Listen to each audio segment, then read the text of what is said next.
Welcome, race fans. This is Fan for Racing Sharon, and welcome to Hot Topic Sound Off, episode number 2623. And we've got another action-packed NASCAR weekend to break down, from high-speed battles at Echo Park Speedway to the technical challenge of Lime Rock Park. Every national series gave us something to talk about. We saw drivers capitalize on opportunities, others watch promising days disappear in an instant, and championship battles continue to tighten as the season marches on. Tonight, we'll discuss the biggest winners, the toughest setbacks, and the storylines that could shape the weeks ahead. Which drivers gained momentum, who left valuable points on the table, and what do the results mean as NASCAR heads to the next stop on the schedule? We'll also share our thoughts on the hottest topics surrounding the sport, answer your questions, and hear what you think about everything that happens this weekend. So jump into the chat and let us know who impressed you the most, who has the biggest hill to climb, and what story everyone is talking about this week. This is Hot Topic Sound Off, so let's get started.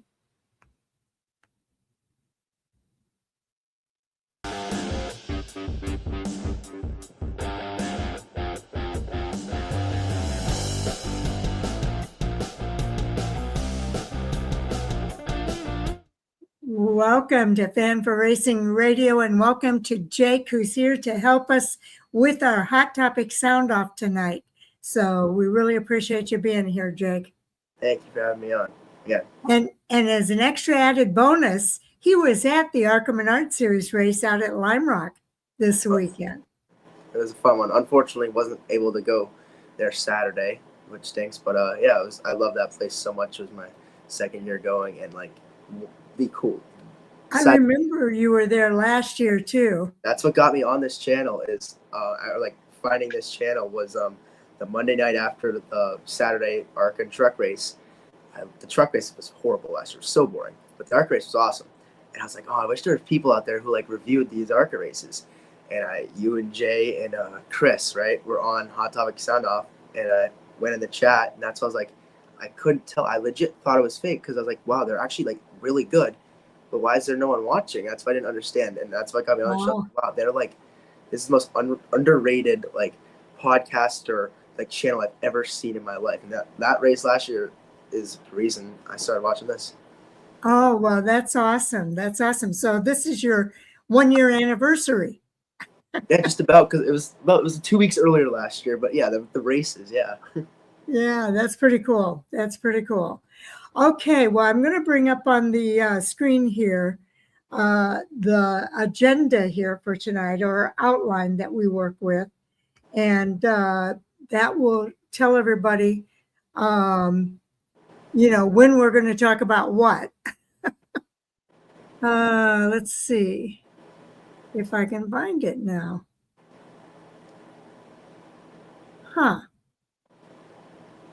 Tab. Okay, well, maybe I'm not going to do that because I can't seem to pull it up on the screen here, and I'm not sure why that is the case. But let me just kind of share it with you. Jake and I both have it. And basically, for the ARCA Menards Series at Lime Rock, we're going to talk about Thomas Annunziata sweeping at Lime Rock again. He won there last year and again this year.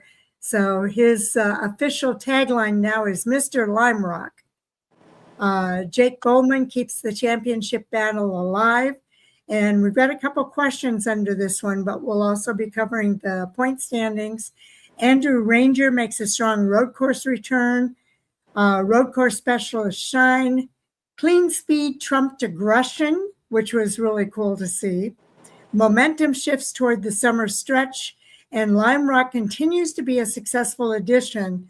Anything else that you guys bring up throughout the conversation. In the ARCA Truck Series, we're going to talk about Grant Enfinger returning to victory lane and give you the race results. Lane Riggs overcomes adversity. He won stage 1. He led laps. He controlled much of the opening half. And like I say, we'll cover the point standings under this category. Caden Honeycutt salvages a huge points day. The playoff picture gets tighter. Chaos defined the final stage. There were multiple cautions, several lead changes, a red flag following an oil down on the track, numerous late race restarts and contact through the field. Landon Lewis continues to impress. Restarts decided everything, and Lime Rock continues to deliver, and we'll get into some of that. I have a big takeaway there. In the O'Reilly series, it was Justin Allgaier doing it again. We'll go over the race results as he won that race. The championship picture is becoming even more clear. We'll cover the point standings. The double overtime delivers super speedway chaos. Brendan Poole's heartbreak. Nick Sanchez continues to show speed. Experience wins at Echo Park, and Echo Park continues to produce must-watch racing. We've got the biggest takeaway there, and then also the most cautions ever at the Atlanta O'Reilly race. And in the Cup Series at Echo Park, Ryan Blaney returns to victory lane in dramatic fashion. That was an exciting finish. Team Penske builds momentum. We'll cover the race results. The chase pressure continues to build. We'll cover the point standings in the bubble. Overtime produces another Echo Park classic. Rain and lightning add another twist.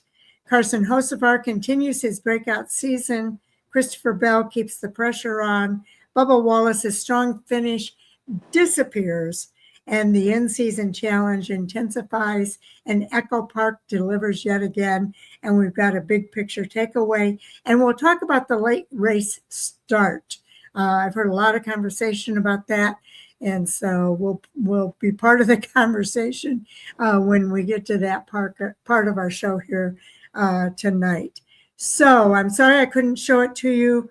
I don't know why it wouldn't come up on the screen here. I'm going to try one more time because I've got other screens I want to share there. Okay, there it is. Now you can see it. Okay. And then we've got the race results and all kinds of things that we're going to show you there as well. And any additional hot topics that you guys bring up. Okay, so we're going to bring that down for now and get started. Jake, Lime Rock, it was Thomas Annunziata once again. Your overall thoughts about his victory and doing it 2 years straight?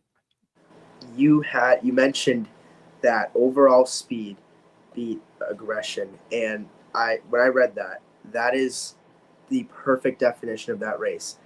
I don't know if Thomas Annunziata had the best car. I know he probably has the most experience there besides Portante, but Tristan McKee, Carson Brown got so over aggressive multiple times, both of them. Brown ended up getting McKee off track and then spinning himself. But Thomas Annunziata, while he was kind of part of that, wasn't his fault at all. He legit just ran the cleanest race, and that's what got him the win. And that is the perfect definition of that race. And overall speed, control over the car was better than aggression. I thought it was a pretty solid race. So I do my rankings. I give it a 5 out of 10 because, for like the first half of the race, you had that top 3 battle that was really close. But at Lime Rock, especially with ARCA cars where it's such low horsepower, it's kind of window dressing. It's kind of just waiting for someone to slip up. And I love like the blue collar, like the working guys in ARCA, your Alex Klubs, your Brad Smith. But I hate how Alex Klub being a lap car was like the only reason there was like 2 passes for the lead in the first 34 laps. They were just behind each other, and that's the only reason they got by. Like that was good racing. And then the really thing that hurt it is like the last 18 laps, Annunziata got out to like a 10-second lead, and to their own fault, McKee and Brown were so far back they just couldn't make their way through. I thought it was a pretty solid race. I think it's can be tough to pass at Lime Rock. We saw that in trucks last year. We didn't see that this year. We'll get to that, but I thought it was a pretty good race. I had a great day. I have a tendency. I like to sneak into pit road and stuff. The garage was open for ARCA, and they talked about the garage being open for trucks, but it was kind of like with a caveat, like you had to do certain like different stuff. But I just went on to pit road, and I got to meet so many drivers, like almost every ARCA driver there. I got to meet my favorite person to meet was Charlie Crawl. He's the Oh yeah, announcer for ARCA West, ARCA East, and I he's love a to nice like guy. after I met all the drivers, try to get pictures of them. I like to talk to them and stuff. And I met Charlie Crawl. I was like, "Are you Charlie Crawl?" He goes, "Yes, I am." And I was like, "Dude, you're like the voice of my childhood." And he just like lights up. He goes, "See, guys, I told you, people." And it was awesome. I had such a fun day there. Minus like the 3 hour ride there at like 4 in the morning and then get back at 10. But it was fun. And I think it is smart how they moved the ARCA race and truck race, even though it didn't really help my situation. But I think it is really smart. It helps local area because people now need places to stay overnight. Like last year, I just went down for the whole day and both races were there. But yeah, I love that place. It's awesome. It's my second time there, and I like the truck and ARCA there. I don't know if Cup. I don't think Cup will ever go there. It's just such a like people talk about North Wilkesboro being rural. I've been North Wilkesboro. It is like 10 times less rural than Lakeville, Connecticut. You think of Connecticut as like your big cities along the coast, like a mini New York. Right. Not that area. But it's just that track. I encourage anyone who ever has a chance to go there. That was my Yeah. spiel. I had so much fun there. Even though the race was, I don't think it was as good as last year because I just think it was tougher for McKee and Brown. I think they're too aggressive making their way back up to the field. That's part of the learning curve, I think, for that series. They're all teenagers, so yeah, it's all part of the learning curve. Yeah. Willow Spicewood is in the house and says the Cup race was an exciting race, and we'll get to that Cup series. We're going to cover the ARCA, then we'll cover the trucks, the O'Reilly, and we'll finish up with the Cup series. So stay with us because I think all of them were good in their own right. But the ARCA Menards series, we had a feeling that Thomas Annunziata was going to be the guy to beat in this race, but we knew there were a lot of other contenders that were in this race that might give them a run for their money. Like you said, some of them were a little overly aggressive to a fault that really kind of hurt them in the long run. So let's get into our race results here because I think that's going to be kind of enlightening too as to how this all played out. I have to bring it up on the screen. I would like to mention how much of a shame it is that Annunziata was not able to win in the Kyle Busch tribute paid scheme. Did you ever get to see the race for that? Oh my gosh. And I heard like they didn't meet like NASCAR ARCA's deadline or something. That would have been so awesome if he'd won that race. That would have been like the cherry on top. He did do the Kyle Busch bow. Yeah. As a tribute. That on the M&M's paint throwback, that would have been everything. Yes. And here you can see, do you want to cover the order here, Jake? Yeah, Thomas Annunziata, as I think he was the favorite and as most of us expected. Probably the best car, and he got business done, winning by almost 10 seconds over Andrew Ranger, the Canadian, in his second start back in a hot minute. I know he ran Watkins Glen a few months back, but a great run by him. Carson Brown on lap, I think it was 51. No, I think it was lap 21. Just overcooked the corner, went into Annunziata. Phil Parsons initially blamed Annunziata, even though Carson Brown clearly just went right into him. And then that got into McKee, which got McKee off track, but Carson Brown ended up spinning. So he was at the back of the pack. And great job getting back up to third for him. Max Reeves, I'm pretty sure his first ever ARCA road course, getting fourth place. You could tell he had some struggles out there, but you could tell, he was still mad Max Reeves. You could tell he wanted to go deep into those corners, and I know good maturity by him, kind of laying off. Jake Bowman, Mr. Consistency. If I could bet the house on a top 5, I'd be a very wealthy man with Jake Bowman. Ryan Gemmell, doing what he always does at these road courses, especially Lime Rock. He was good there last year too. He said the car was good. He just didn't have that winning pace he needed to get up with Annunziata. Then Tristan McKee, just over aggressive today. Taking out Dawson Sutton, trying to get by lap traffic, and then around Alex Klub, that just hurt him. I think he probably had the fastest car. Great run by Isaac Kitzmiller. Both of the Kitzmillers didn't really qualify well, and Jason struggled all day, but Isaac was able to do pretty well. Dawson Sutton recovering from that spin to finish 9th. And Jeff Anton from Russell, Mass. Got 10th place, and he ran a really solid race. He did pretty solid there last year. He's pretty good on the road courses. Do you want to go past the top 10 or? Well, Stuart Friesen, I want to shout out. He had that 13th place finish, and it seemed like him racing in this race really helped him in the truck race because he was a contender in the truck race. Andy Jankowiak ran top 10 for a while, and he showed speed in practice. I don't know what happened to him. Random one. Ty Fredrickson was in this race. He is the 16-year-old kid from Minnesota who ran the past 2 years at Elko for Venturini in the 25. And he was asked by Front Stretch Media if he would be back next year. He goes, or this year, he goes, I don't really know. I mean, depends on what comes alive.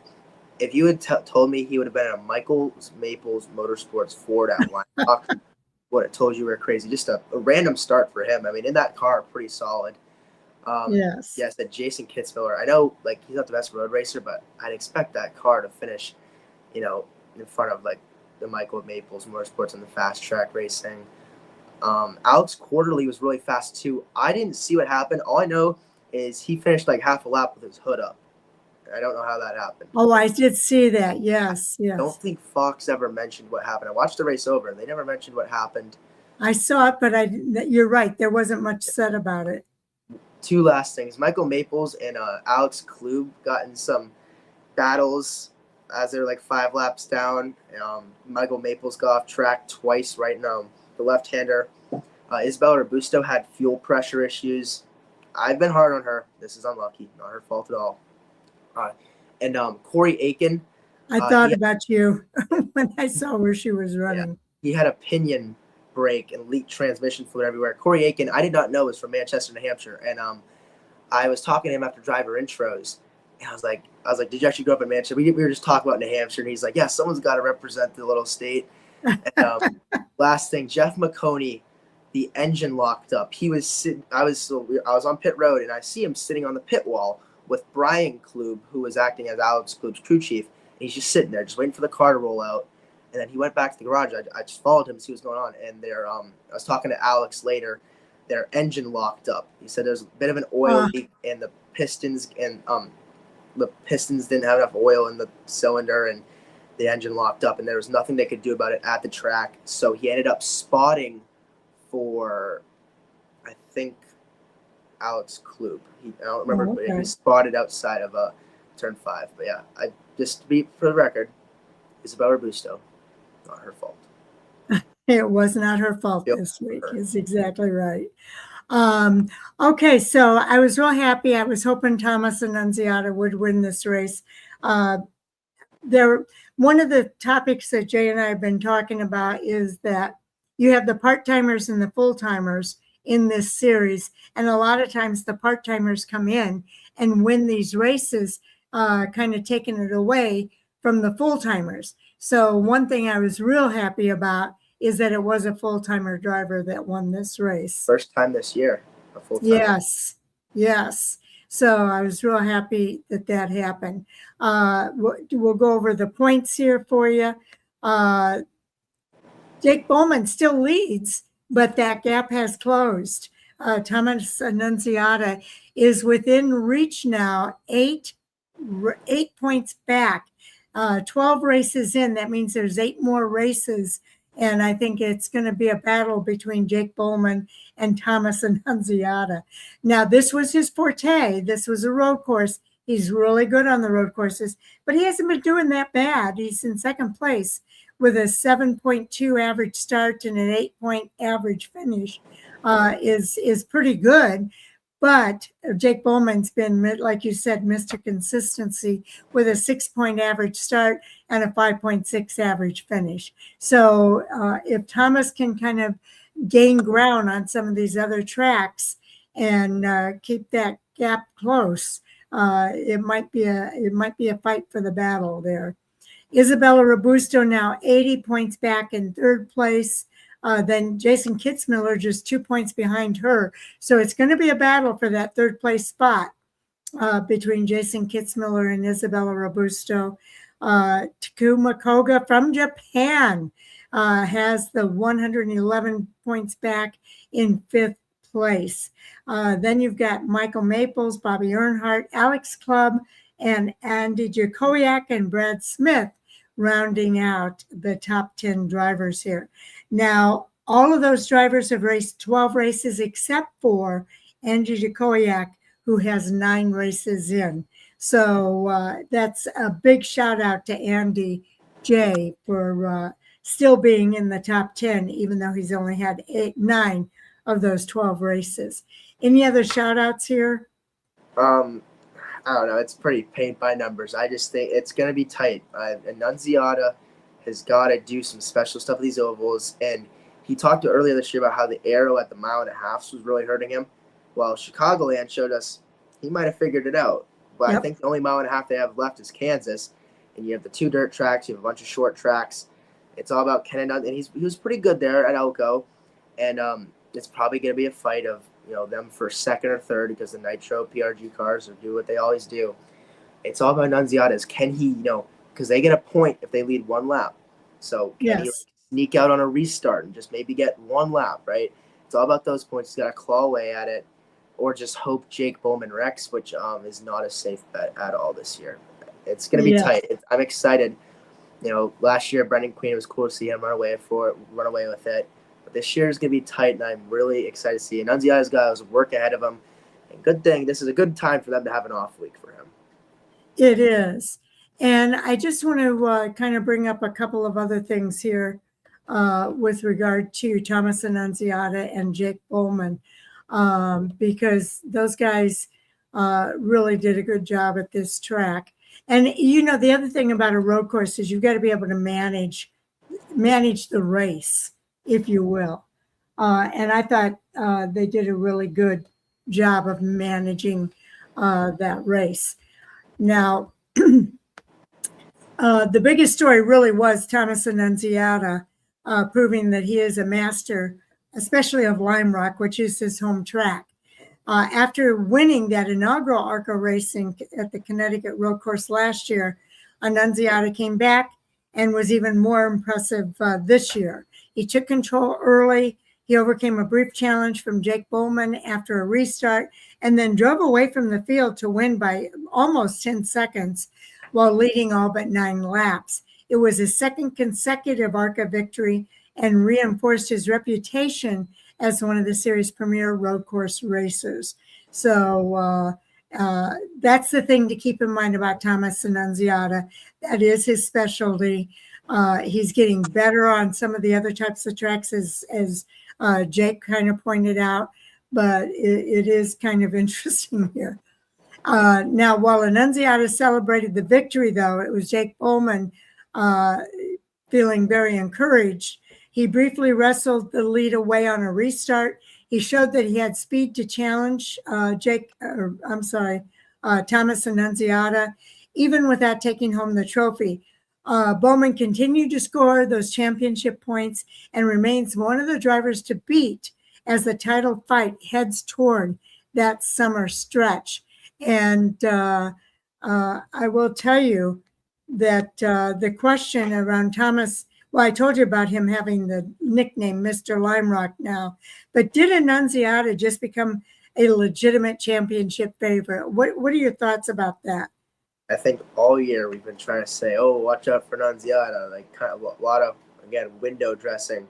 Now it's here. Now we all talked about what can he do with the road courses, and they're here, and he's shown improvement at the ovals. I think they do. I think it's going to test Bowman's mental toughness, how to do exactly what you've been doing this whole year. Don't start, overstepping yourself. Don't start getting over aggressive. It doesn't seem like he's going to do it.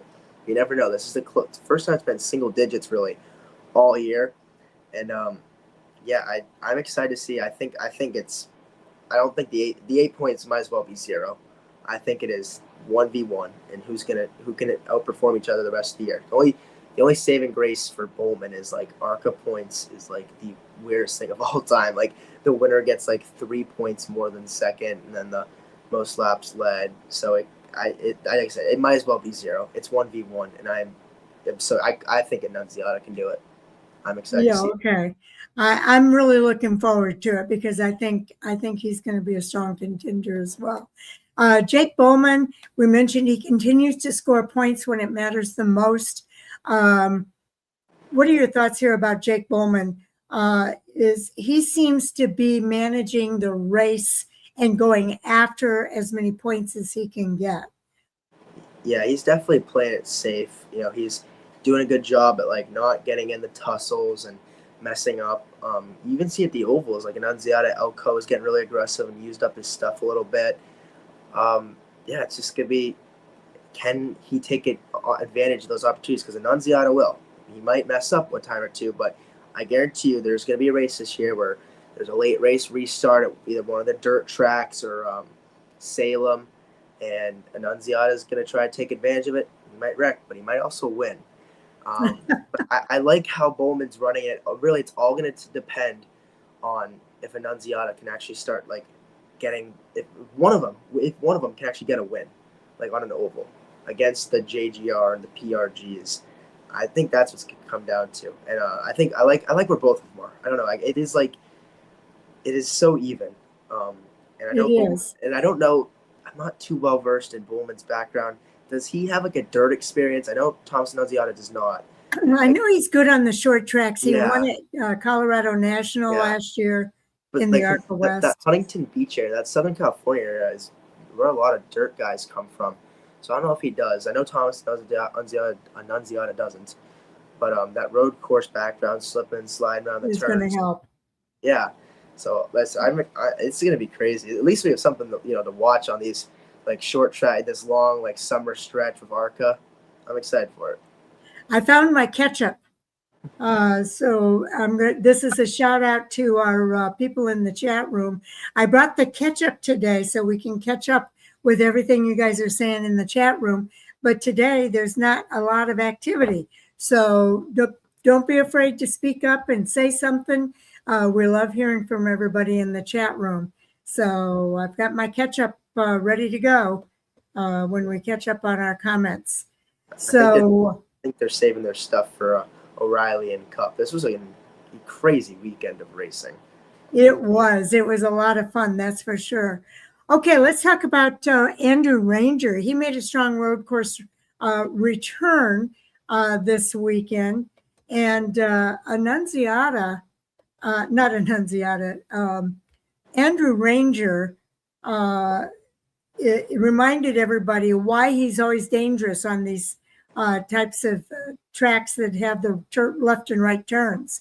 Ranger brought home a runner-up finish and spent the afternoon maximizing the equipment that he had. Although he couldn't match Annunziata's pace, I think his experience is what paid off with another impressive performance on one of North America's most technical circuits. A lot of times these road course ringers come in and they don't really have a good showing. I was glad to see Andrew Ranger have a good showing at this track. He didn't win, but he did have a good showing here. Yeah, I thought he did really well. He was like Jake Bowman, he was really consistent throughout the day. I compare him to a Lon Day. Lon Day, when he came here last year and raced road courses, would get really aggressive. He'd go all for it. Andrew Ranger, I don't know, maybe Annunziata was just 10 seconds better than him. But that 53 car, that's exactly what you're supposed to do. That's exactly what he's supposed to do in a second place finish. That's great. He took advantage of some attrition with McKee and Brown and Bowman getting off track a little bit. And that's a great run and only his second race back since I think they said 2018. Wow. That's amazing. Okay, I would say, Jake, that you are fired up about this race. Yeah, it was because of if I wasn't there and I didn't love that track, I would just be like, it's a solid race. But being there, it's always going to help more. Even though I didn't think it was like the greatest race, I thought there was some really cool stuff that came out of it. There really was. Biggest takeaway for me was, I just wish they let him run that M&M's car. That would have been the most awesome thing ever. Okay, the road course specialists shine, and that's true to some degree. That the road course specialists were there, they were racing, but Lime Rock once again highlighted the contrast between the traditional oval racers and the drivers with that road course background. They had smooth braking, tire managements and patience through the 7-turn layout rewarded the experience of the road racers, while several over specialists spent much of the afternoon simply trying to stay on the pavement and avoid costly mistakes. It reinforced how valuable the versatility has become in modern ARCA competition. And I would say modern competition, period, because even in NASCAR's top 3, you've got to have some road course experience. And that's illustrated by the fact that Stuart Friesen came into the series to race the ARCA series for the very first time to gain that track experience to help him in the truck series. What are your thoughts here? Because some of these ARCA drivers have road experience, but not many. Yeah, it was just, you could see like the difference, right? You could see, who had the winning pace, who had the top 5 pace. I like visibly saw like Mad Max Reeves. Like you could see he wanted to dive it into turn 4 multiple times on McKee when they were battling. I was surprised Stuart Friesen ran that far back. I know he kind of got off track, not too far off at turn 2, but I was surprised because Honeycutt obviously won at Watkins Glen. I know Stuart Friesen isn't the greatest road course racer, but I mean, I thought he would do a little bit better than where he ran. Yeah, I thought it was really interesting to see how the oval guys, translate to the road course. And it really shows like skill versus equipment, right? Because you saw Jeff Anton, Ryan Gemmel, Andrew Ranger run really well, and like you can only imagine what Andrew Ranger could have done if he was in a PRG, JGR, Nitro car. That's true. I can't even imagine what he could have done. Yeah. I do think that we did have some truck series guys come into the ARCA race to gain that experience. But I also feel like drivers that are good on the short tracks, some of those same skills translate over to the road course racing as well. So I think those drivers that are good on the short tracks tend to do a little bit better on the road courses, or it's a little bit shorter learning curve for those guys. What are your thoughts about that? Yeah, I think Max Reeves, perfect example. Ran like top 5 all day, never showed that winning pace. But the braking, everything like that really helped. I think the dirt experienced guys also helped a lot. We'll get into Landon Lewis later, but he talked about how the dirt aspect really helps with the road course. And that's where a lot of these guys come from. It's not many people, I don't know if anyone grew up on racing 1.5 miles like their whole childhood. So like I said, what's cool is I love seeing like, who can take advantage of their equipment, right? And it's not every day you get to see small teams run in front of JGR. And it was pretty cool to see that. And like I said, that's what I like about. I wish they'd run like one more road course for ARCA. One more. That's all I want. One more. One more road course. Yeah. Well, they've got Watkins Glen and now this one. You mentioned this earlier, the clean speed trumping the aggression. Unlike many recent ARCA races that featured late race chaos, Lime Rock actually rewarded the discipline, and this track almost requires discipline because it's so technical. The passing opportunities were limited, making track position and mistake-free execution the keys to success. Teams that nailed restarts and avoided off-course excursions were rewarded with strong finishes. Those guys that were over-aggressive, and you mentioned it, there were quite a few of them. Jamie Schweitzer's in the house. Howdy from Lake Norman. Howdy, Jamie. Glad to have you here. I think Tristan McKee I brought him up earlier, but he was the number one example of that point you brought up. The first one I'd blame on Carson Brown, where he kind of got into Annunziata, but then McKee kind of gets fallen back. He makes a few positions up, and it was lap 51. McKee just locked it up into the corner, went off track, lost even more positions on that restart with 18 to go, and that's what really took him out of it. Like, he could have had a chance if he just taken that corner cleanly, got a few spots, maybe tracked down Annunziata, but we never got to see that because with 18 to go, he locks it up and goes off track by himself this time. No one else to blame but himself. So I think McKee versus Annunziata was like the example of that, like the great point you brought up about that. Yep, good contrast there. I will say that I do think that a lot of these drivers, and I was at Chicagoland when Chase Briscoe was in the media center and was talking about he finally figured it out. And he's a Cup Series driver that when he won that race at Chicagoland, he said, I finally figured out how you manage the race. And he says, I used to always think it's all about my foot on the gas and trying to go as fast as I can go. And we say it all the time on here. And if we know it, it always baffles me how we know it. But some of these drivers still don't understand that sometimes you have to go slower in order to go fast. And that's the lesson that the ARCA Menards series offers these guys, the Cup Truck series, the Reilly series. Ideally, you want to learn it before you get into the Cup Series, but there are still Cup Series drivers that haven't quite grasped that concept. So it always amazes me. I think Chase shows you can live without it for a good while. You can live with a lead foot for a little bit. Yeah, you can. Yeah, but lifting the foot sometimes can help you to win the race, because as you said, if you're on the gas all the time and you're overly aggressive, Zane Smith will tell you that you can take yourself out at the same time. So you gotta slow down sometimes. Don't get you started, right? Yes. Landon Castle said it. I don't need to say it again. Landon Castle said it. Okay, well, we're going to get to Landon Castle, so we'll talk about that. Okay, our next topic here has to do. Whoops, I got my pages backwards. Okay, the momentum shifts toward the summer stretch.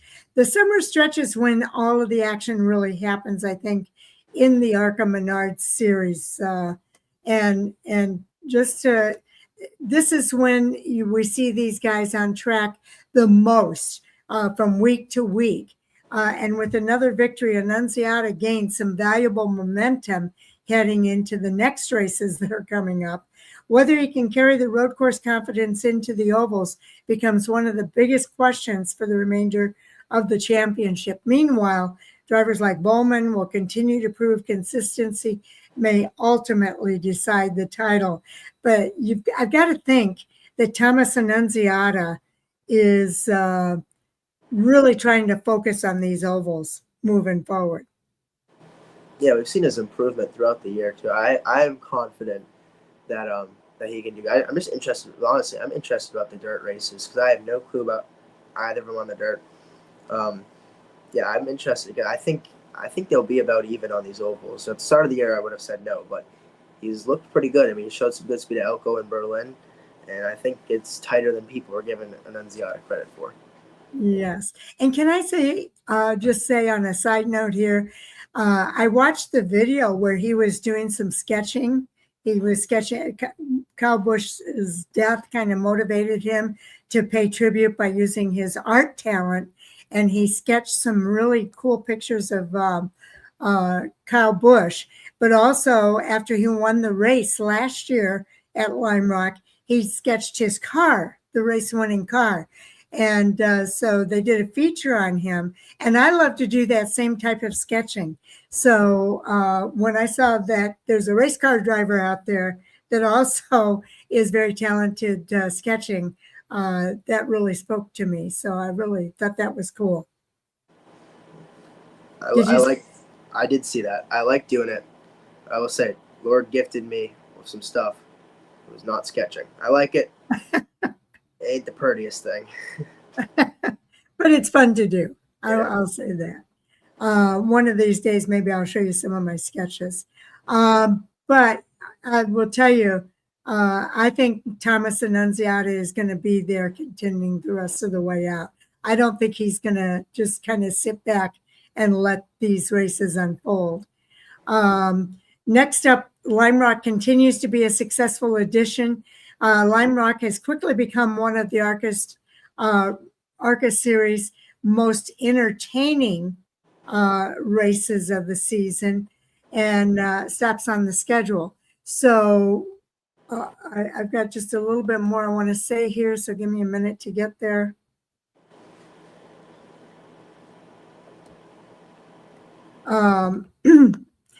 The second ARCA event at Lime Rock demonstrates why that historic Connecticut circuit belongs on the schedule. There was strong competition, showcased a different skill set than the series' traditional overs give, and continued NASCAR success as they expand into the New England area. So do you think that they should keep Lime Rock on the schedule, or is it time to rotate? That's the thing that NASCAR and ARCA are doing now, is kind of rotating these races. What do you think? I know what your answer is, They've Jake. got to keep it. And what I wouldn't mind doing is when the Cup Series has their off weekend in August, is running, because I would love to see how O'Reilly would race there. It was do O'Reilly, Truck, and ARCA there. I would love to see what that would do. I said I don't even think like the track can hold Cup or like Cup in another series. I don't think the area can either. But like that weekend, like if they got its own weekend like Rockingham does, I would love to see that. I would be surprised if they go away from it too. I feel like it's got a lot of fans there. And I can't imagine the TV ratings are great, but I would be really surprised if they left Lime Rock. But yeah, I would be too, because I think it's been highly successful, and I think that it's been highly successful, and you can tell there's a lot of attendance there. And I love that they're all sitting in their lawn chairs, just sitting back, relaxing, and watching the race. And Jake, can you kind of walk throughout the track area there? Oh yeah, you can watch from different viewpoints. You can go everywhere. So it's kind of tough to watch. So around from like the Paul Newman Straight to about a little past turn 6 is all like camping. But I will say during the ARCA practice and qualifying, they let open where the photographers go, so you could watch that like 10, 15 feet from the actual track. The front, like you can go along the paddock in the front straightaway. So I was kind of around where most fans are. It's between like, it's around the left-hander and then going on to like turn 4. And that you can see half the front straightaway to about like halfway down the Paul Newman straightaway. But you can walk around the whole thing. Like me and my friend, we went behind this like maintenance shack in turn 7. And we found this view like 15 feet from the track right down the downhill. That was awesome. You can go everywhere. The only thing is on the outside of the track, there isn't much place to go besides the front straightaway because everything's just woods. But you can go. The track it's so small that's like an easier walk. But you can go basically everywhere in that track. It's awesome. That sounds really awesome. It's like the most open, like without like pit passes or garage passes. It's like the closest you can get. Like you can touch the haulers just through the fence of the garage. Yeah, that's pretty cool. That is pretty darn cool. Okay, we're going to move on. And since I can bring this up on the stage, I'm going to do that. And let's move on to our next section here, which is the NASCAR Truck Series at, we asked all those questions, the NASCAR Truck Series at Lime Rock. And I apologize for my phone. We're going to cover Grant Enfinger returning to victory lane, the race results. Lane Riggs overcomes adversity. I thought Lane Riggs would win here. Caden Honeycutt salvages a huge points day. It says playoff picture here, but I meant the chase picture gets tighter. Chaos defined the final stage. Landon Lewis continues to impress. The restarts decided everything, and Lime Rock continues to deliver. And we'll get into the big takeaway here. Well, I might as well just say it. The big takeaway here is Lime Rock delivered exactly what NASCAR hoped for, an unpredictable road course battle that filled with strategy, late race drama, and chase implications. Grant Enfinger's veteran poise prevailed in the closing laps, and that goes back to what we talked about earlier about aggression versus managing the race. But the race also highlighted the emergence of Landon Lewis, the resilience of Caden Honeycutt and Lane Riggs, and the growing importance of every chase point as the 26 Truck Series season continues its second half. So first, let's talk about it. Grant Infinger returning to victory lane. That was really exciting for Grant Infinger to be to get that win. It's been over a year, I think, since he's had a win. So he finally returned to victory lane. He reminded everybody why he's one of the Truck Series veterans, earning that first victory of this season and the first career road course win. I think he was as shocked as anybody when he won. After a perfectly executed late race restart, Infinger held off Landon Lewis over the final laps to snap a winless streak of more than a year. It also marked his 13th Truck Series career victory. So thoughts about winning here? We might as well just me, you, Reed, and Jay. We might as well be the Grant Infinger fan club. Granted, I think we all love Grant Infinger. He's awesome. He is one of my favorite people all the time. His voice, probably my favorite voice in the world.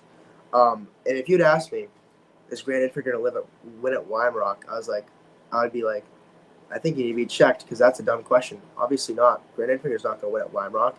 But attrition, it happened, and it's his first win since 2024 Homestead. And I want to say, I don't necessarily agree with Jamie. Stage 1 was a snooze fest. I was like, oh, we're going to get what happened last year, and then it's going to be a real question. Is Lime Rock going to return? But it came to life. It was a pretty solid race. There was a lot of battling. I can't be more – Grant is so awesome. He had the off-track excursion in turn 7 in practice. I think they had to replace a battery under stage 1 caution too, which is just it was awesome. Okay, we're going to do a little catch up here. Jamie Schweitzer says he doesn't think Lime Rock should come back. He says no, not a good race. So I might have to put up our controversy conversation picture on that one. Also, Hunter Blazer says a couple more laps, Honeycutt would have caught Infinger. They went the scheduled distance, though, and I think his lead, well, we'll get to how much of a lead he had. And Jamie says his voice is unique. I'm not sure who his is. Probably talking about Grant Infinger. About Grant Infinger, yeah, he does have, he's got that Alabama twang. Yeah. Fair Hope, Alabama. Infinger, yep, that's who he was talking about. He's got the Alabama twang. So, I like it. And I was happy. He's got a good smile. When he's happy, it's a good smile. I like seeing Grant Infinger smile. So I think that's pretty cool. So without getting into too much here, Jamie says no, he doesn't feel like it's a good race. You've given your opinion about Lime Rock. What about for the Truck Series? Should the Truck Series come back to Lime Rock, and tell us your reasons why? Yes. So before you do that, let me one more.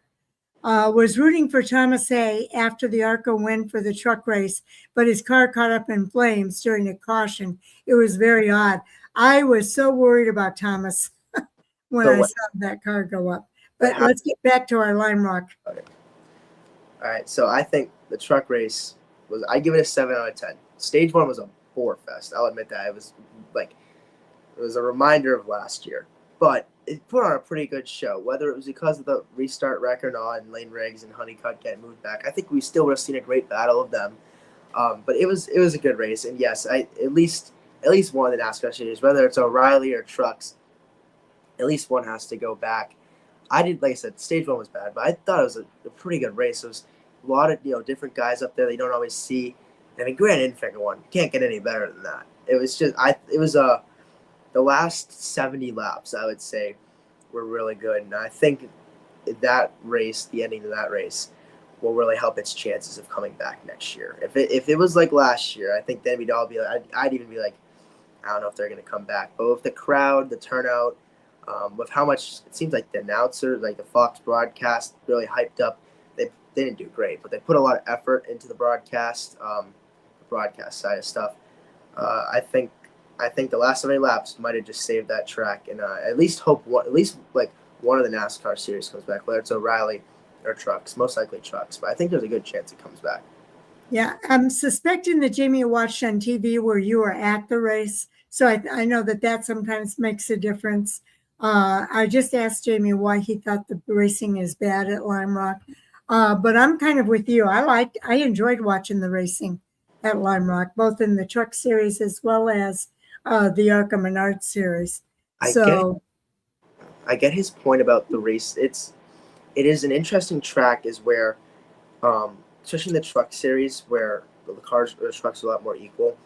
It's really about, Parker Kligerman said it. It's from the Big Bend to turn 7. It's all about setting up your run on turn 7 down the front straightaway to make your pass in turn 1. And I think that's what happened, especially a lot in the first stage. And that's why if it gets strung out, it can be kind of boring. I don't know. Too much. But that just happened this year. I mean, I don't know. Did you watch it last year, Jamie? That was a bore fest. It was 99 laps led by Caden Honeycutt. And the only one he did was under caution. It's 2 states cautions and then like a debris or something.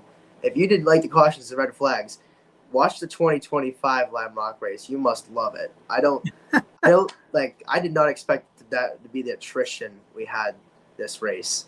I think if we find a happy medium, I think this track is perfect.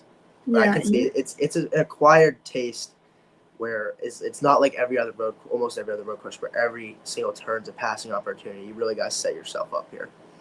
He says, if there's no lights, I usually don't watch.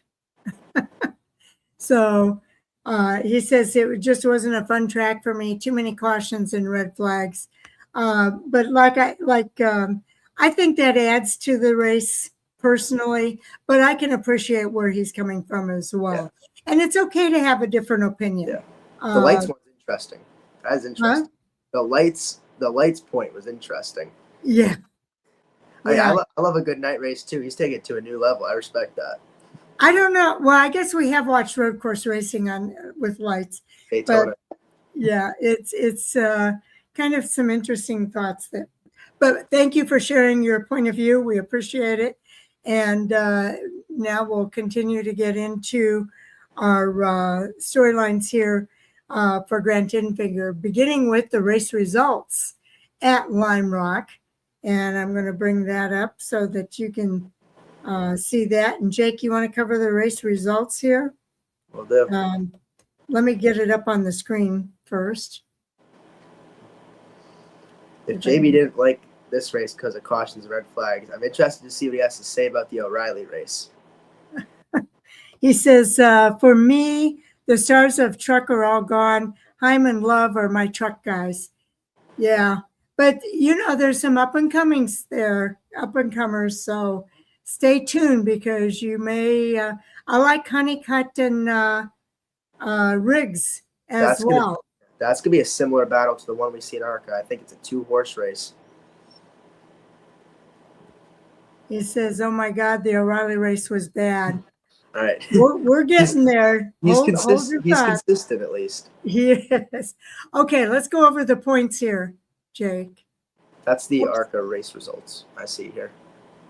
Oh, yeah, that is the ARCA race results. I meant to put this one up. Can you see this one? Got it. I just see Grant. Okay, yeah. Well, Grant Enfinger did gain 65 points in that race. His win margin was 0.483 seconds, and he led a whole lot of laps, 5. So don't have to lead the most laps. Yeah, so Grant Enfinger, huge win for him. Landon Lewis talked about how the dirt road turns were. I was so surprised he ran good at all the road courses this year. And great run for him. I was in the last laps. I was like, Landon, I like you. I like you from Cars Tour. Please don't dump Grant Enfinger. You will just ruin your reputation at the start of your NASCAR career. I'm so happy he didn't put the bumper to him or anything. Caden Honeycutt. I think if there was about 5 to 10 more laps, he could have got there.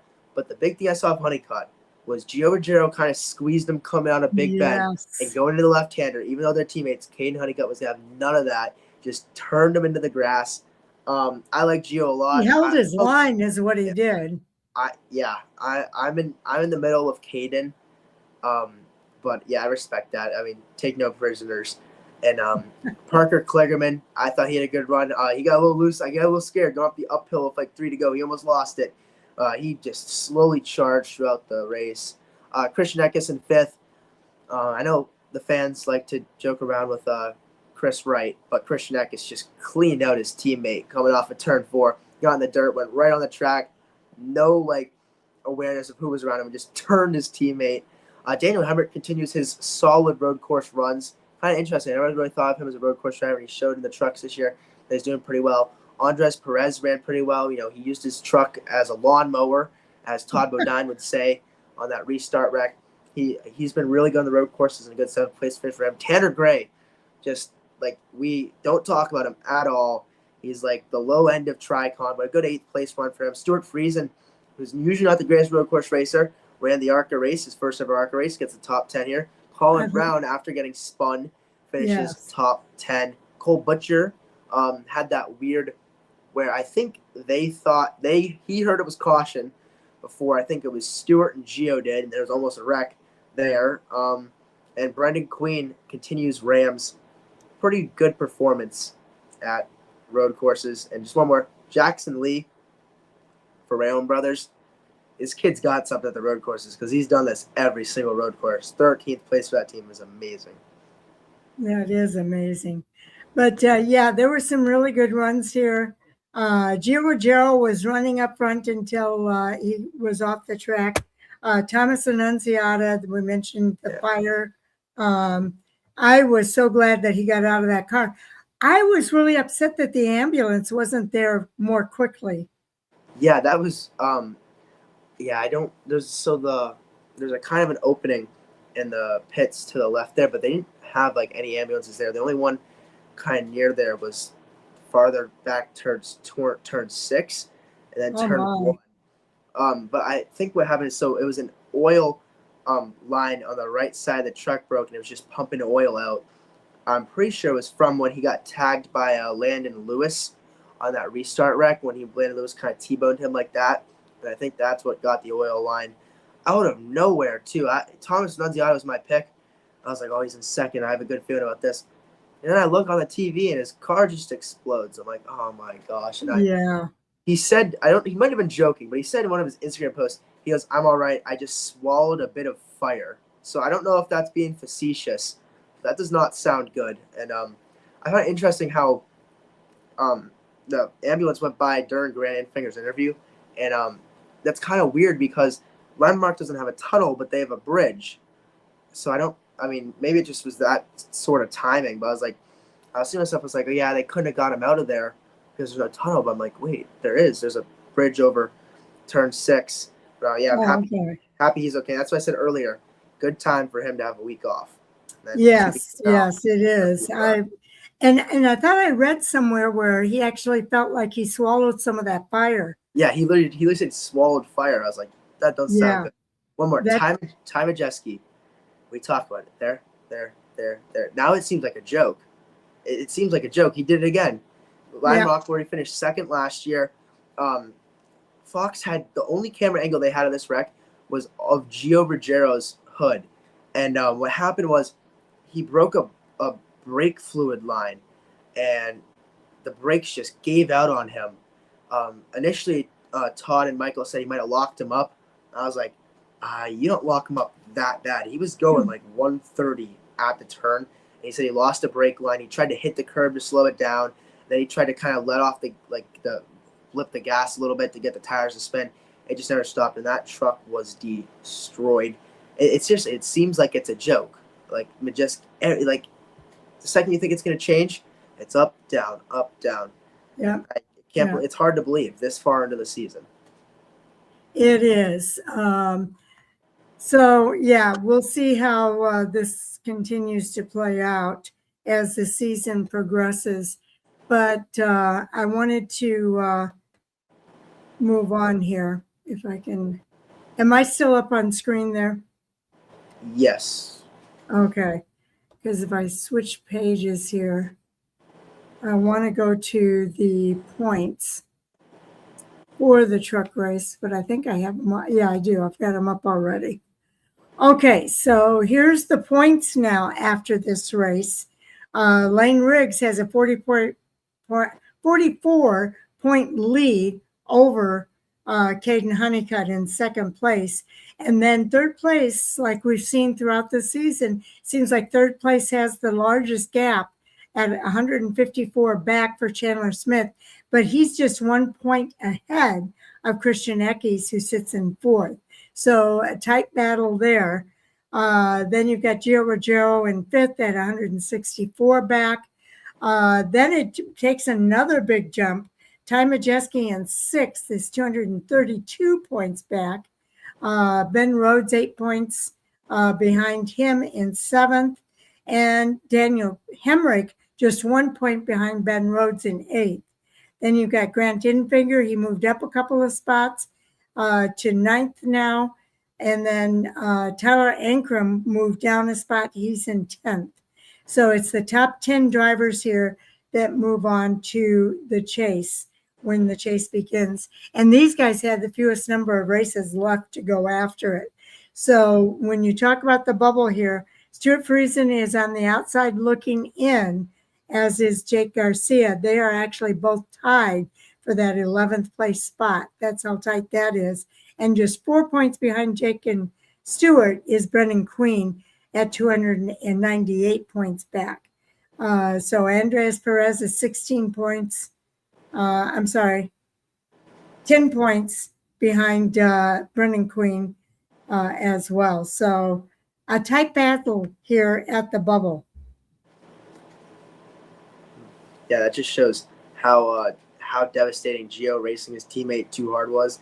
That lost him about 24 points, which brings him all the way back down to fifth. Grant Infinger, that win brings up 2 positions, which is huge. Stuart Friesen, great run, goes up 2. A lot of movement. I don't remember what happened to Jake Garcia. Was he involved in that restart wreck, I think? Went 2 down. So. And weekly shout out, Corey Heim ran 1/3 of the races these guys have and is still sitting comfortably in 17th in points. And I think they have one more race to the chase than Reilly does, because they have North Wilkesboro, IRP, Richmond, and New Hampshire, I think, and O'Reilly only has Indy, Iowa, and Daytona.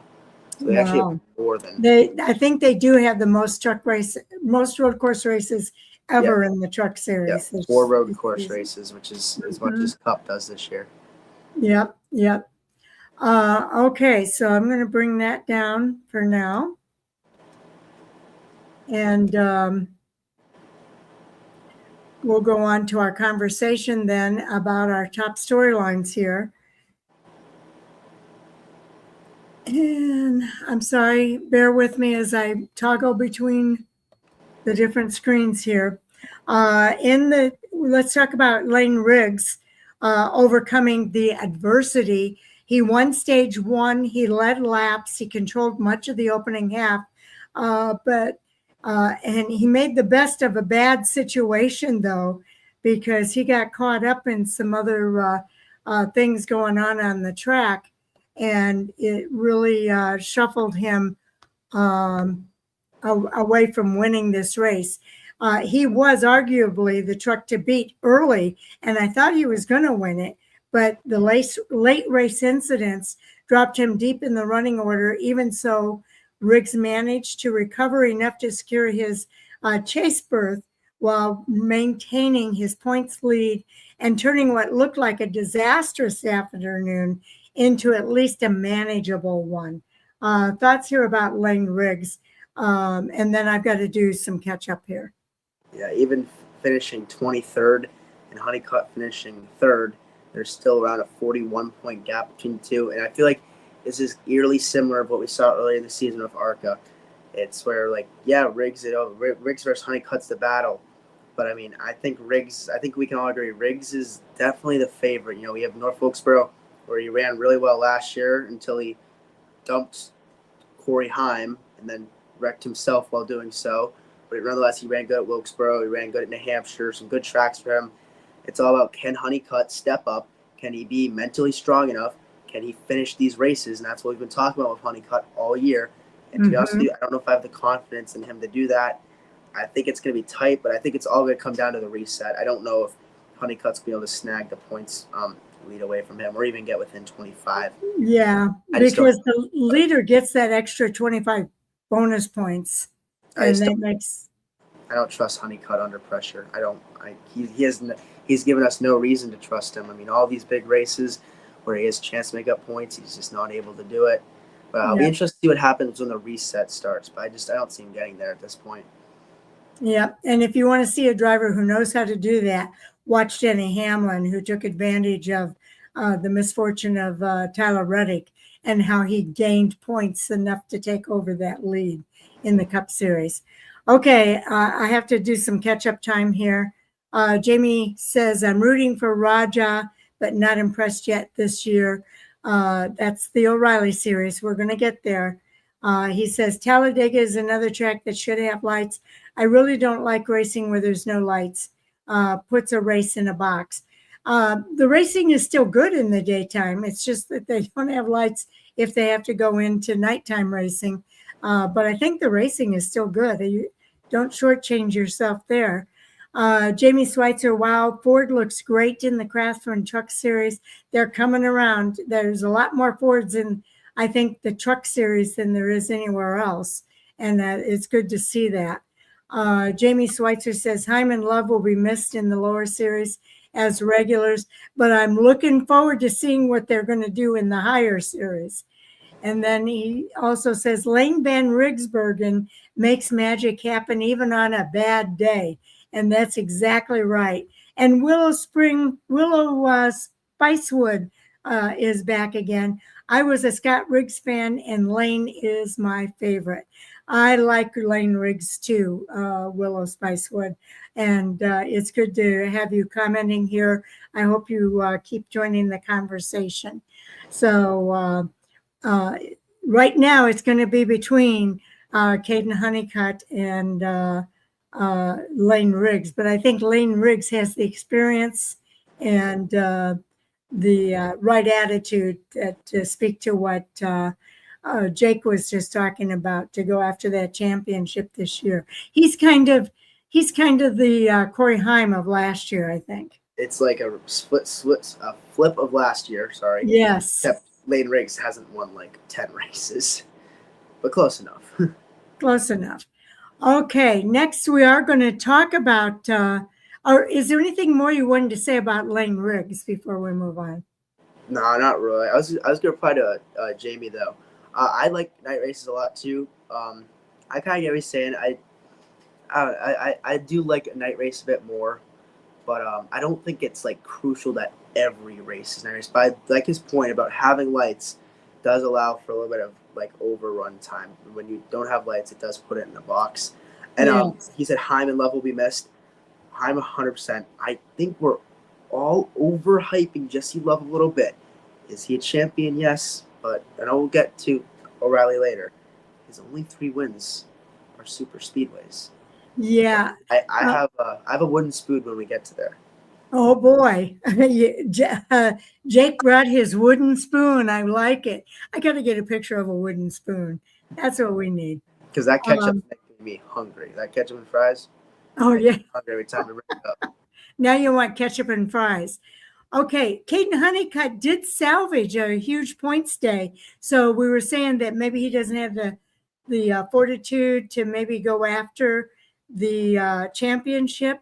But if you think about what he did in overcoming some of the adversity that he ran into, that's one of the signs of a champion, is being able to, still overcome. Honeycutt looked like he might lose everything after getting caught up in some late race trouble. Instead, the Tricon Garage driver recovered to finish third, and it gave him some valuable championship points, while also officially locking himself into the chase. It was one of the strongest recovery drives of the afternoon. So, that kind of speaks to he does have some fortitude to go after that championship. In spite of having some adversity in this race, he still came home with that third place finish, unlike Riggs, who who didn't get that back on track. Yeah, as Honeycutt, I think, had the best truck out there today, and that's huge because if he did the same thing Lane did, we would see a 60 to 70 point gap. But he was able to finish 20 positions higher, and it's still a good bit, but I think it's only 39 or 49 right now.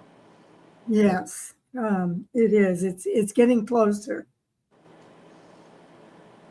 I like Caden Honeycutt. I know he felt so bad. He said he had to go back after he lost that one race. I can't remember which track it was, Texas. but he said Texas. Yeah, he was so down on himself, and he said he had to go back and watch the race coverage and see what he needs to do to be better. And he came back and won that very next race.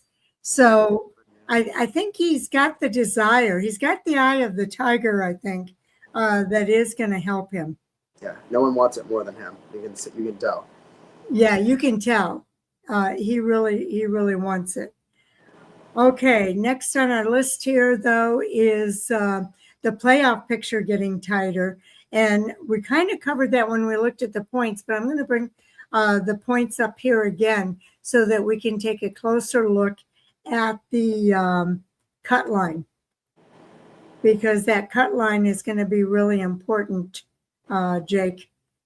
They have the fewest number of races left. I'm going to look it up here real quick before their chase actually begins. The Truck Series, I think it's only 2 or 3 races left, but I'm going to tell you exactly here. And just, they have, actually, it's more than I thought. Yeah, it's 4. They have 4 races left. North Wilkesboro, Indianapolis, Richmond, and New Hampshire is their last race. So 4 races left to make it into the chase. Yeah, I think it's going to be who can get on a run, who can stop the catastrophic days. Does this help Brandon Finger's team? Can they stop the catastrophic days like we've seen them have all year? Can Tyler Ankrum just find some consistent finishes? I mean, this dude was in the championship 4 last year. Can Stuart Friesen have some good runs? Can Jake Garcia have some good runs? Can Brendan Queen, can Ram start doing something?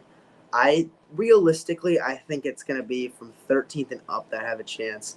I know mathematically Perez and Haley, I just can't see like them getting on a good enough run and having the other guys do bad enough. But I think everyone above, like, I mean, hypothetically, I mean, Majeski's not even like too safe, and he keeps going the way he's going. Yeah, he had a bad day. It's really just gonna be who can get on a good top 10 streak. It's only 4 races. Just get some top 10s, top 15s. But the biggest thing is who cannot have the catastrophic days. Who can avoid the DNFs? Who can turn a bad truck into a 30th place truck into a 12th place truck? That's what's going to come down to these next 4 races. They're all those short, flat tracks. I think the championship lead's going to move. I think Riggs is going to get a lot better. But I'm excited to see what Grant Enfinger can do. I mean, he has a lot of experience on these tracks. I think one of the only drivers who's ran all the truck races recently in North Wilkesboro. And I think he's one of the only drivers, if not the only one in the field, who was racing full-time trucks back when they raced it in New Hampshire from 2017 and prior. Pretty sure him and Matt Crafton were the only ones that raced there last year. So I'm interested to see what Grant can do. And I think Tyler Ankrum would be the one. I'd be very surprised if he missed. I don't know how he's that low. Well, yeah, I was just going to ask that. If somebody who has the best chance of getting in, and if that person gets in, who comes out? I think Tyler stays in, and I think Grant has the greatest chance of getting moved out. I think Jake Garcia has the best chance of moving in. I love Stuart Friesen, but I think like Jake Garcia's truck has the most like winning speed potential. He's had a weird year this year. He's had a good year. Yeah, like he was better in points last year. He's gotten a few unlucky finishes. I mean, he at Richmond last year he showed winning pace, but Jake Garcia really hasn't shown those races where he's like top 3, top 5. So I think what happens is I think Tyler and I think Grant makes it in, but by like the slimmest of margins over Jake and Stewart. Oh, okay. I think it's gonna be close. It's pretty much the way it is now. I agree. Just maybe swap the order a little bit. But I'm excited. I'll be in the stands at New Hampshire Saturday, August 22nd. I'll be counting the points on a notepad. So I'm excited for that. Okay. Okay, so that chase picture is getting tight, and we'll see how that continues to play out. I'm going to play a little catch-up time here again. I don't mean to make you hungry. Jamie says, will they name the Craftsman Truck Series trophy after Kyle Busch at the Kyle Busch Memorial Service being held the following the Craftsman Truck Series race in Charlotte in October? I think a lot of people would like it if they did that. And I'm sure it's being talked about. Whether or not they do it, we'll have to wait and see. But I think it would be kind of cool. What do you think? Yeah, I think that'd be a good idea. I think it's not like overstep. I think some ideas come up that are like, kind of just like heat of the moment, and I think they can be like a little over brought out. But I wouldn't mind that. Does it have a name? Is it just the Craftsman Truck Series trophy? Just the Craftsman Truck Series trophy. I think it would be a good idea. Then I mean, it stinks that it's the only series that wasn't able to get a championship, and I was so excited to see if he could. And I agree with that. I think anyone from Majeski on down, mathematically obviously isn't safe, but I think if they have a few bad weeks, I think Ben should be fine. But I wouldn't put all my money on it. That's for sure. Good point, Jamie. Okay, thanks, Jamie, for your commentary here. We do appreciate it. He says facts here. I'm not sure what the facts were about. Yep, I'm sure it was part of the conversation at that point. Yeah. Something one of us said. Yeah, we try to deal with facts here. Okay, so we'll take that down and we'll move on to our next topic here, which is going to be the chaos.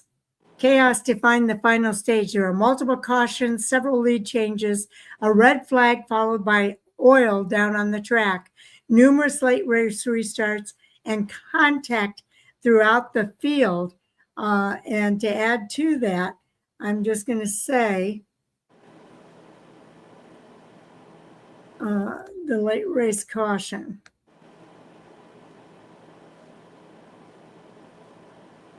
Yes. The strategy became almost as important as the speed, and surviving the chaos proved just as valuable as having the fastest truck. And we've kind of been talking about this tonight. Strategy means a lot in these kinds of races. And strategy doesn't always mean forcing the gas pedal. Yeah, I think you saw a lot of people flipping stage 2, which you never got to see last year because of how green it was. And then surviving the chaos. Who could survive that big restart wreck?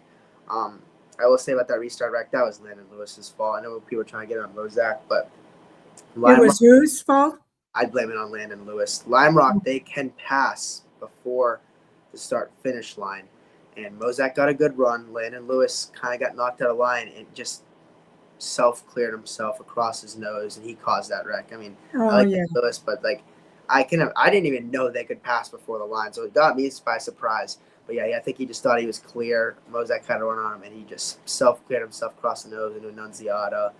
And then, just who could survive turn 1, basically. That's Lime Rock. Yeah. And these cars, you don't have the visibility that you would think you would have. So sometimes it is kind of touchy when they're coming in. They think they have more room than they do sometimes. So it's a shame. Did Landon own up to it? Because I didn't hear a lot of the. I don't think so. I didn't hear anything about that. I think, I don't know. I would put it on Landon. I mean, you could say Mozak was being a little over aggressive. I mean, that's what you got to do on a restart. And if I just, Landon kind of self-cleared. I'll look more into it, but I didn't see him say anything. It really only ended up hurting Mozak the most, and Ben Rhodes as well. That was the only reason that was really a caution, is because Ben Rhodes couldn't get it fired on the front straightaway. Yes, that kind of slowed him up for sure. Okay, let's talk about Landon Lewis. You mentioned that you thought that was he should have owned up to that. Whether he did or not, I'm not 100% sure. But he did come within a few corners of earning what would have been a breakthrough victory. Instead, he settled for a career best second place finish at Lime Rock, proving he's becoming a weekly contender, even though he's a part-timer. His aggressive but clean pursuit of in-finger showcased both maturity and speed. So I've got to think what you're talking about there when he cut in and caused that wreck. I don't think that was intentional on his part. Yeah.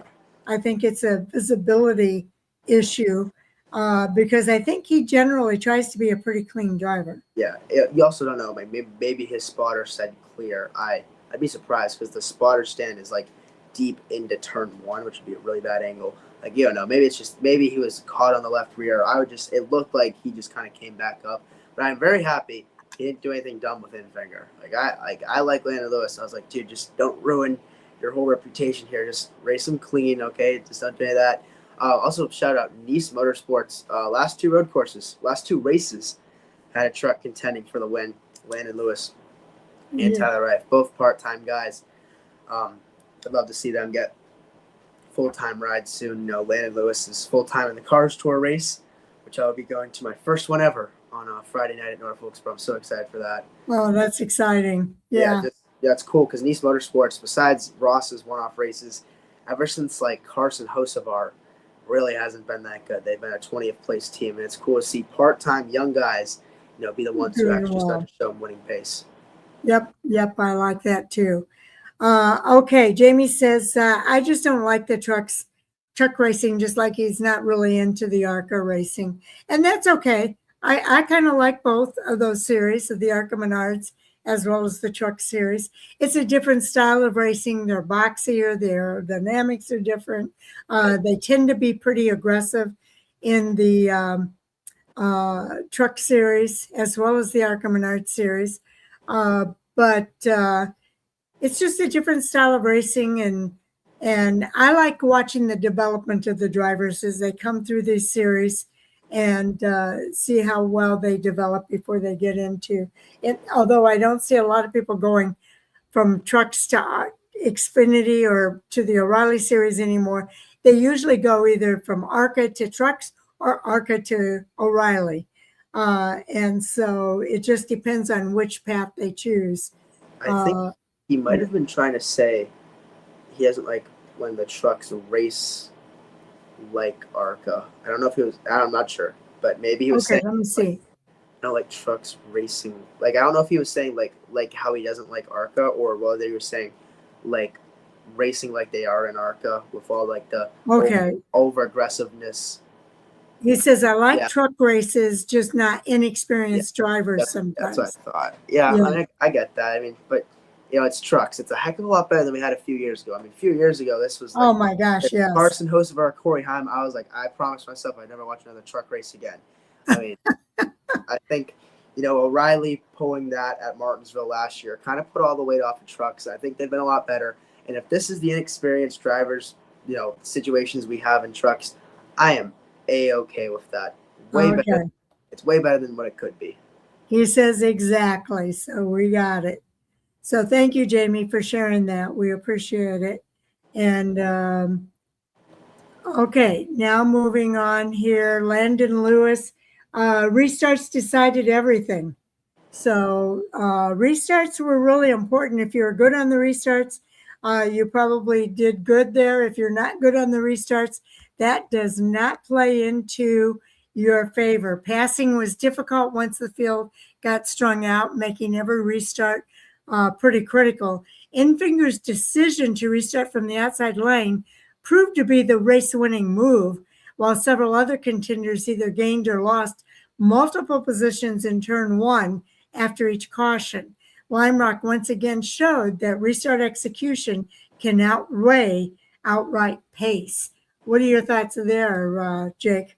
Yeah, because that's the easiest time to make up positions is dive bombing it into turn one. Because after that, you got to spend, unless the truck or car is extremely slower than you, you got to spend a whole lap just to set up a run off of 7, set up a dive bomb into 1. So yeah, turn 1 is where you want to get all that positions, whether it's trucks or ARCA. So yeah, the restarts are key, and that's why you see the craziness like we saw. Yep. They did it a little premature. They didn't even wait till turn one. They just wanted to get crazy, on the front straightaway before the start finish line. Yeah, that's why.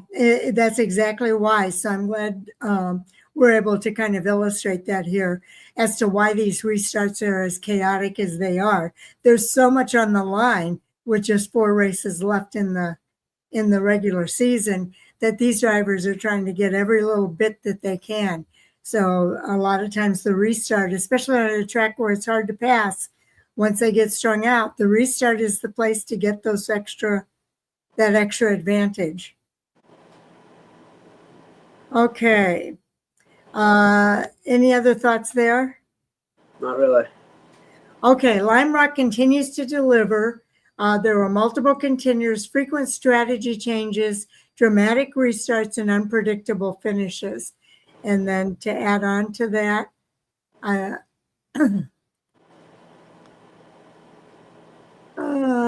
in just a second Truck Series event, Lime Rock Park has quickly become one of the most entertaining road course stops on the schedule. Unlike last year's race, which was dominated by Corey Heim, this year's race featured a lot of different things with the multiple contenders, the frequent strategy changes, the dramatic restarts, the unpredictable finishes. The circuit is rapidly earning a reputation for producing compelling Truck Series racing. And I would agree with that statement. And I think Jake would too. Yeah, I thought this race really, it might have saved, the NASCAR keeping coming back here. I thought it was a good race. I said stage one a little boring, calamity, which it's a truck race. You expect that to happen. But the attrition, the battles we had throughout the race, stage two, very underrated. Before the caution, Honeycutt and Riggs were battling really hard. Honeycutt was tracking down Riggs.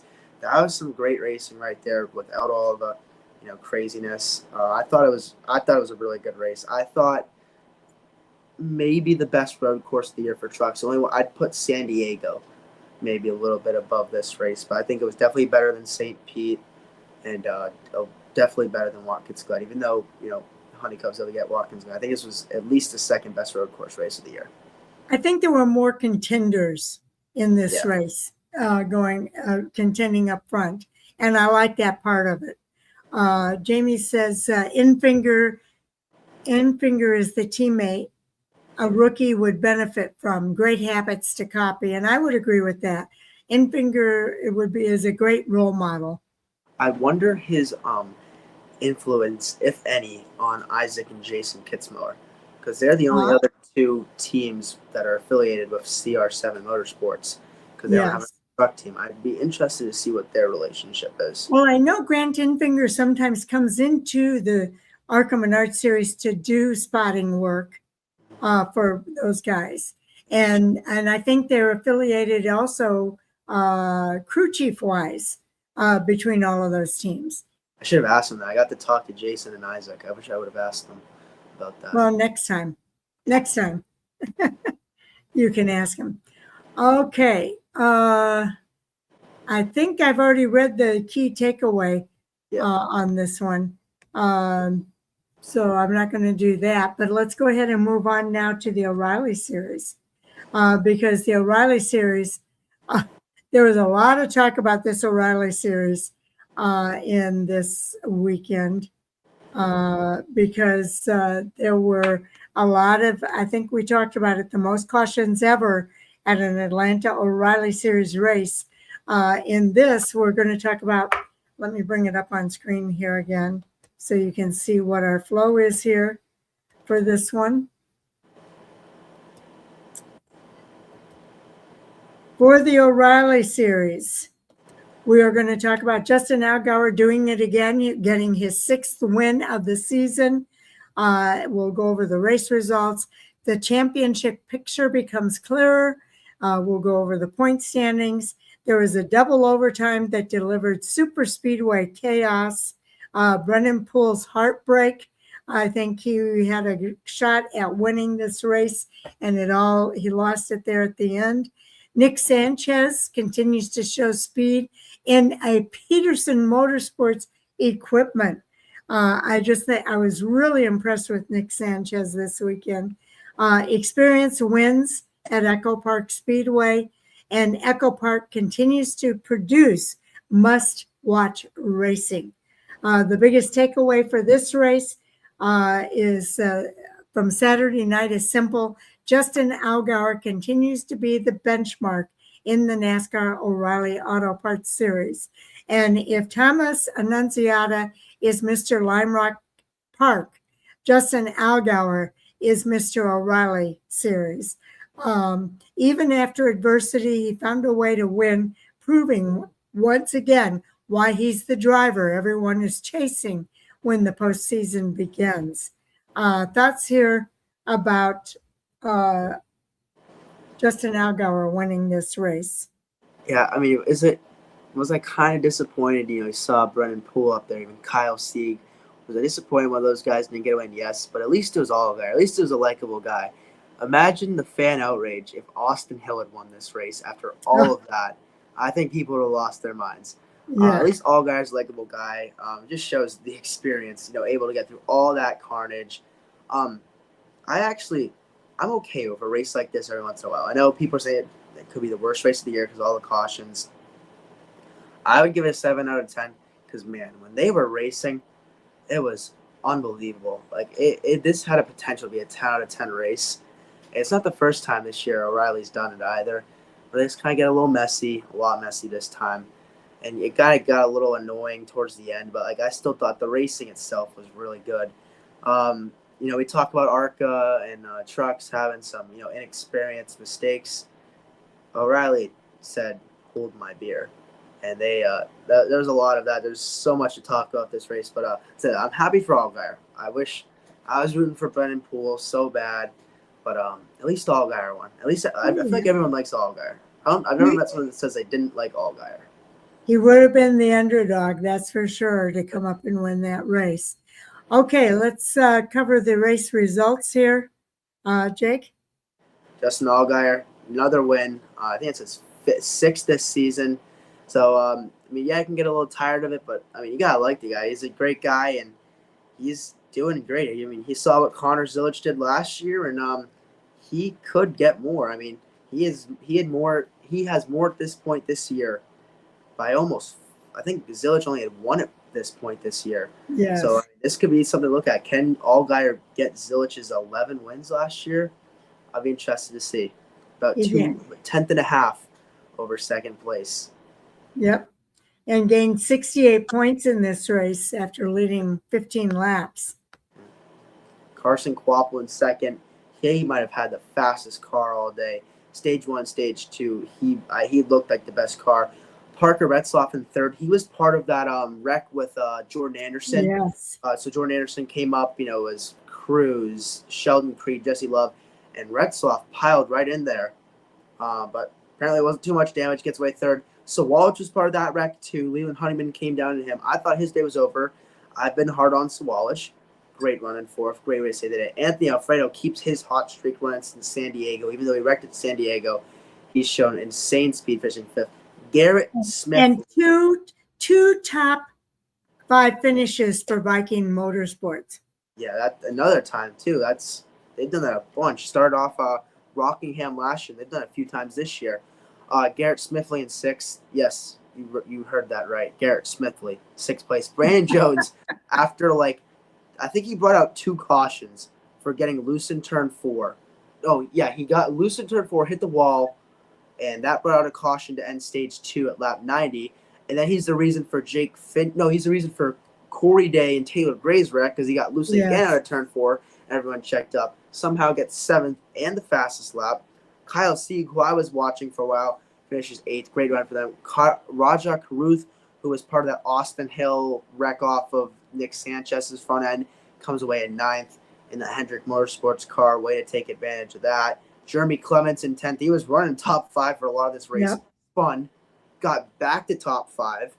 Mason Maggio somehow finishes 11th. Sam Mayer was not happy with him, even though it was Sam Mayer's fault. Mason Maggio had nowhere to go either. Josh Berlicki in 12th. Did anyone else really remember Josh Balicki is full-time this year. He's ran every single race. I totally forgot about that. Staropoli, who was battling loose all day, spun out under green, no caution, finishes 13th. Thompson, 14th. Glenn Reen, who spun out by himself, like no cars even around him. Glenn Reen is up from the Lime Rock area. Lime Rock is his home track. It was his first race in ARCA last year. Gets a top 15. Sieg ran out of fuel, finishing 16th. That was with like 3 cautions left. And I think it's interesting, it doesn't show here, but 22nd and down. So the last 17 drivers all DNF'd. Yeah, that's pretty cool. That's pretty wild. Yeah. It was a wild day. I know. At the track. Jeb Burton DNS'd, did not start, had clutch issues, never even got the green flag. Yeah, it was very disappointing. Could call him the lucky one. He didn't have to go through all that. But. Yeah, and a lot of people who are on the points list in that top 12 are on this list that had a bad day out at Echo Park Speedway this weekend. So it was an opportunity. I thought Brennan Poole was going to make the most of that opportunity, but it just wasn't in the cards. Let's look at we did the race results. Let's look at the point standings now. While you pull that up, can I go over our 14 cautions real quick? Start off, Jeb Burton, no caution, but Jeb Burton never even started the race. Lap 3, Joey Gase blows an engine. Lap 21, Leland Honeyman spins. Lap 45, Jones gets loose, makes contact with 21, causes caution. Stage 2, there was a good finish between Allgaier and Smith. That was like the first time I could see a good finish, really. Lap 101, Harrison Burton blows an engine. Can we just talk about the amount of blown engines in this series this year is insanity. We saw it in Charlotte. And then lap 120, Sam Mayer runs right in the back of Mason Maggio, blames it on Maggio, even though Mayer just wasn't patient and ran right into him, loses an oil cooler, which did not bring out the caution. What brought out the caution was Jeremy Clement spinning out. Then lap 130, Glenn Reen self-spins. Lap 139, Finch gets loose, hits the wall, caution out. Lap 146, Finch's tire gets cut down, caution comes out. Lap 152, Jordan Anderson makes it 4 wide. This is probably the most controversial move, makes it 4 wide, causes the wreck. I'd put it 80% on Anderson and 20% on the 3 cars high because he was there. It wasn't like he dived it like in the corner last second. Mm-hmm. He was there. It was his fault, but like the 3 guys up there, they could have given him a little bit more room. But I'd mostly put on Anderson. And then lap 160, Austin Hill loses it off Nick Sanchez. That was not Nick Sanchez's fault. Austin Hill just didn't control the car. Spins out, goes up in the wall. And that was right at the end of the race. Yep. And then we had the green-white checkered where Clements just doesn't get going, spins the tires, and LeVar Scott, fitting for his whole season, at lap 163, gets wrecked because Clements just goes up the track. That was probably the only wreck where I was just like, oh. And even Parker Kligerman, I think, or was it Jamie McMurray, goes, well, that was really underwhelming. So, those were our 14 cautions. Unbelievable. Yeah, it was so frustrating because the racing, when they were actually racing, was incredible. Okay, it's catch-up time again. Jamie says, Justin Allgaier continues to be the GOAT of the O'Reilly series. The old guy isn't slowing down like Hamlin. That's true. I really like Justin Allgaier, and I think he is the stalwart. He is the face of the O'Reilly Auto Parts series, I think, at this time.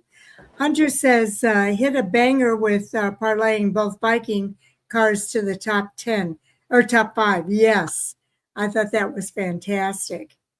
I ain't a betting man, but if I ever go to a casino, I'm making sure Hunter ain't there. I'm glad Parker caught back up with the front of the field. And Jamie says, Allgaier and Austin Hill are now Sawalich and Cruz, the future in O'Reilly. That'll be interesting to see. Jamie says Hill did bad this race. And then Hunter agrees with him. And then Jamie says, I really get confused what series the drivers race. When many do various series, I thought Raja was just truck. I don't think Rogers raced a truck all year. I think he ran a Spire earlier. Yeah, I don't think he has either. I think he's been raining. It's been between Spire mostly, and in different cars in Spire. He's been in the. I don't know if he's ran a truck race this year, but he's been in the 88 and 32 obviously all year for O'Reilly. Yeah. I don't know. I wouldn't say Hill is Hill might be the now in O'Reilly. I don't know. I think RCR's fallen off on super speedways. I think we can all see it now. We kind of try to drag it out like, oh, RCR is going to dominate, but I really don't think they have it anymore in O'Reilly. And I think Austin Hill's, doing similar to what Kyle did when they ran for RCR, just trying to get a little bit more than their equipment can give. And I'll be interested to see what. I don't think Cruz is the future of O'Reilly because I think it's kind of been confirmed. The second Hamlin leaves Cup, it's Cruz's seat. I am very interested in Sawalich because drivers have done worse in that car and been kicked out in less time. I think Sawalich, he had a good run, great way to salvage the day, but I mean, he's that Rockingham run came out of nowhere, and he really has never shown winning speed. Yeah, he got third at Sonoma last year, but he was like 15 seconds off. Sawalich is an interesting guy. It's like, I don't know, man. I'm interested. It's like he's got so much funding though, which is going to help. But I am really interested to see what happens with him. I'd be surprised if he stays with JGR because remember Sammy Smith, a lot of backing from Pilot and TMC.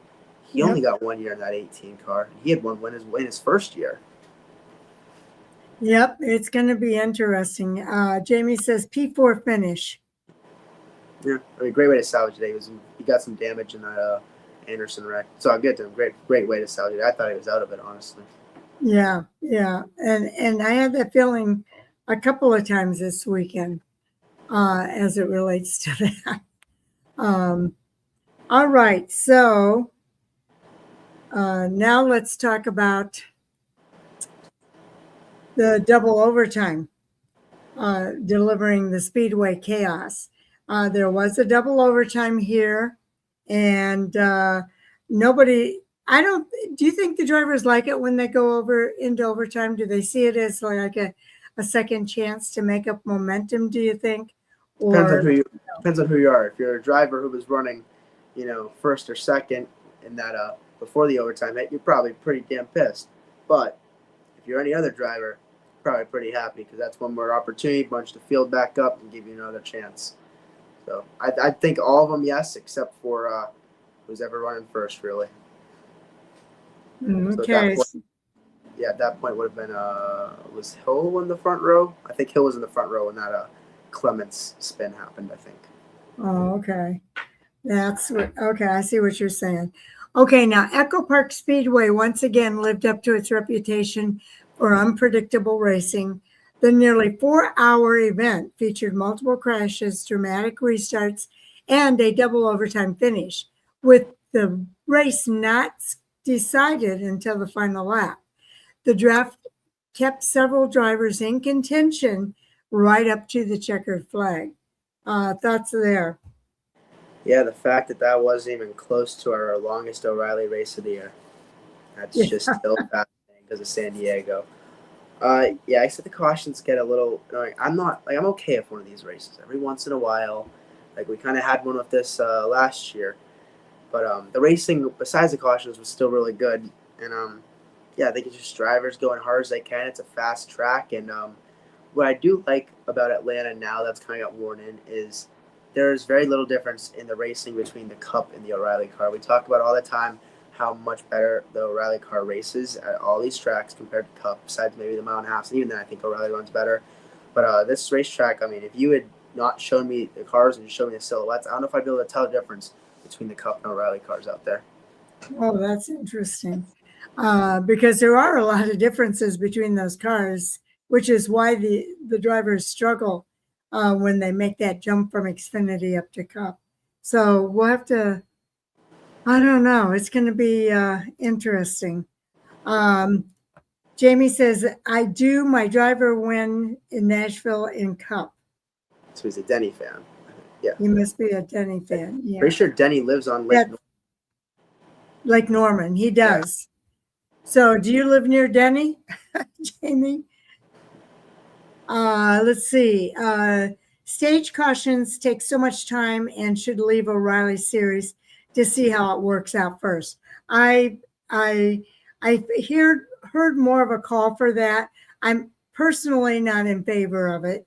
I think the stage races and stage racing throughout this race makes the race much more interesting. I remember the days without stage racing, and it was not nearly as compelling as of racing as what we're seeing now. So I think it would be a mistake to lose the stage racing in this series. What do you think, Jake?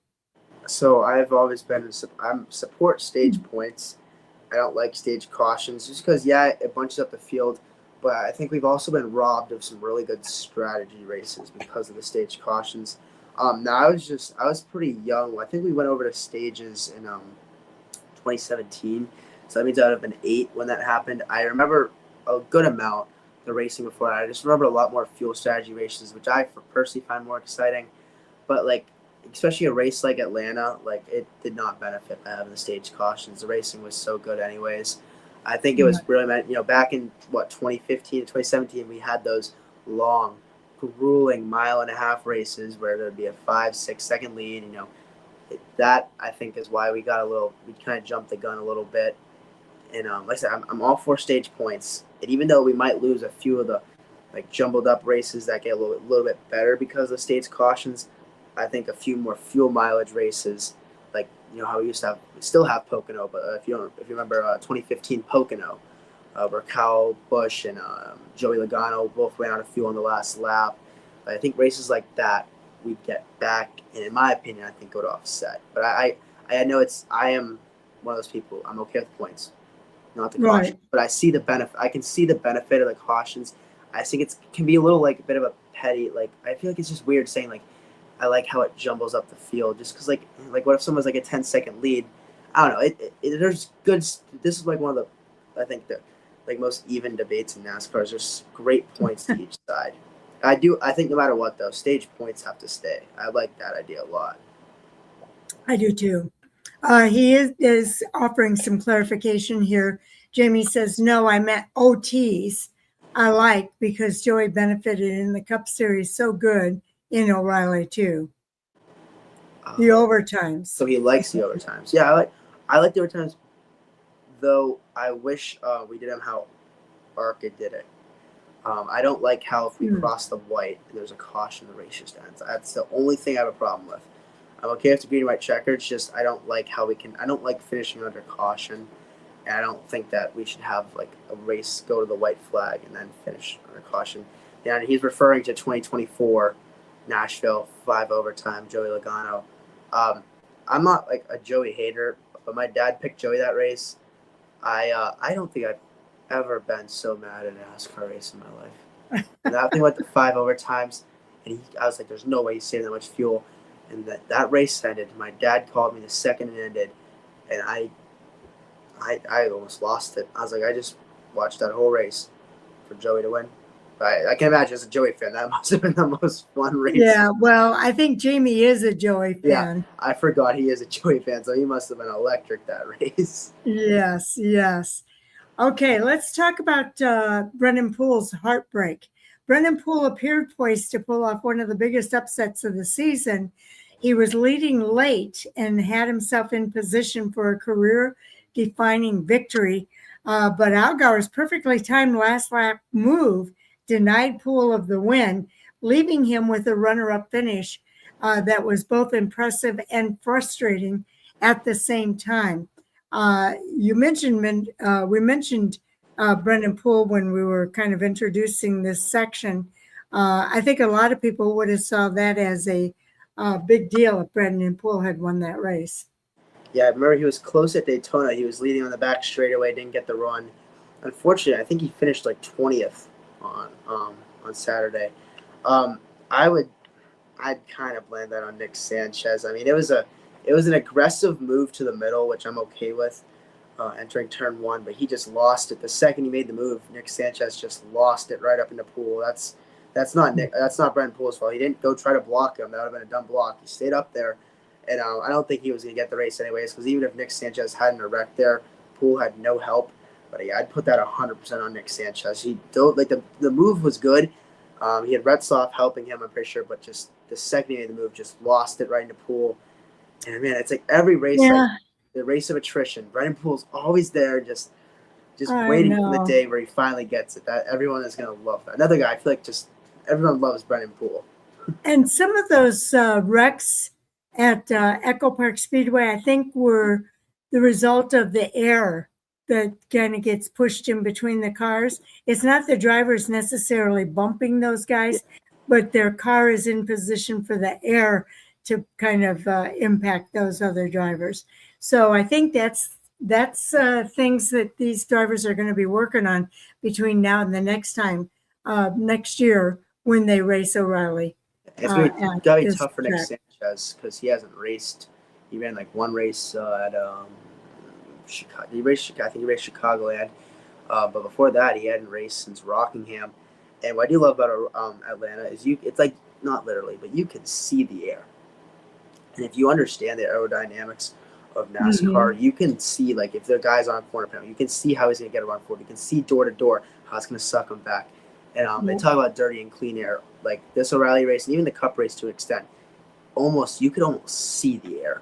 And like when Jake Finch got loose, they explained that really well, how he kind of got off the nose of the 19, and he was kind of going up on I think it was a 21 in front of him, and they really explained that well. And yes, I think the air is everything, and Nick Sanchez just dove it in there, and the air coming off the front end or the rear end of the 44 just got him loose, and unfortunately Brendan Poole was wrong place, wrong time, as per usual, unfortunately. But Nick Sanchez definitely showed some speed in that Peterson Motorsports car. And he won this race last year. I thought he was going to make it 2 in a row because he was really charging up to the front. He was another driver in contention throughout the closing laps, putting himself in position to capitalize if the leader stumbled. But his strong run reinforced that he remains one of the drivers capable of winning on a drafting track in the as the season progresses. So pretty big deal there for him at the end with that. Okay, real quick, I'm going to catch up here again with comments. He's wearing the shirt right now. Probably talking about Logano's 24 win. Logano shirt, yeah, that's right. That's a favorite of his. And then also Poole is a C- O'Reilly driver, I think. Yeah, he's not at the top tier by any means. So I think that's a fair assessment, Jamie. And then Jamie also says, great guy, not bad, but not a great driver either. So yeah, and it happens in this series. There's so little difference between the top cars and the guys that are running at the back. It's really remarkable how it plays out. But I would argue Poole is the best driver in O'Reilly. With that Alpha Prime team, how slow that team is, and he has been top 20 in points the past 3-4 years. I would legit make an argument. Like think about it, when has Brendan Poole throughout his whole career in NASCAR ever been in even a good ride? He was in that no sponsor number 15 for I don't even know what team in like 2020. Like he's never been in a good situation. And look at how the rest of his teammates are running. LeVar Scott's like almost dead last in points. No, just to him, he's got unlucky. Like when other people get like even Parker Retzloff, yeah, he showed some pace last year, but he did not do good in that car last year either. I think Brendan Poole, arguably, is I think 100%. He does the best and the worst equipment, like of anyone in NASCAR. Period. I would honestly argue he's one of the best drivers in O'Reilly. He just I would love to see what he would do in that number 7 car. I think he would be very similar to Allgaier. Because I don't think people understand how slow those Alpha Prime cars are. Yeah, it's true. They are a lot slower than what we're used to. Oh shoot, I just lost my page. The closing lap showcased the value of a veteran racecraft While younger drivers aggressively battled for position, Allgaier remained patient, waited for the right opportunity, and executed the winning move when it mattered the most.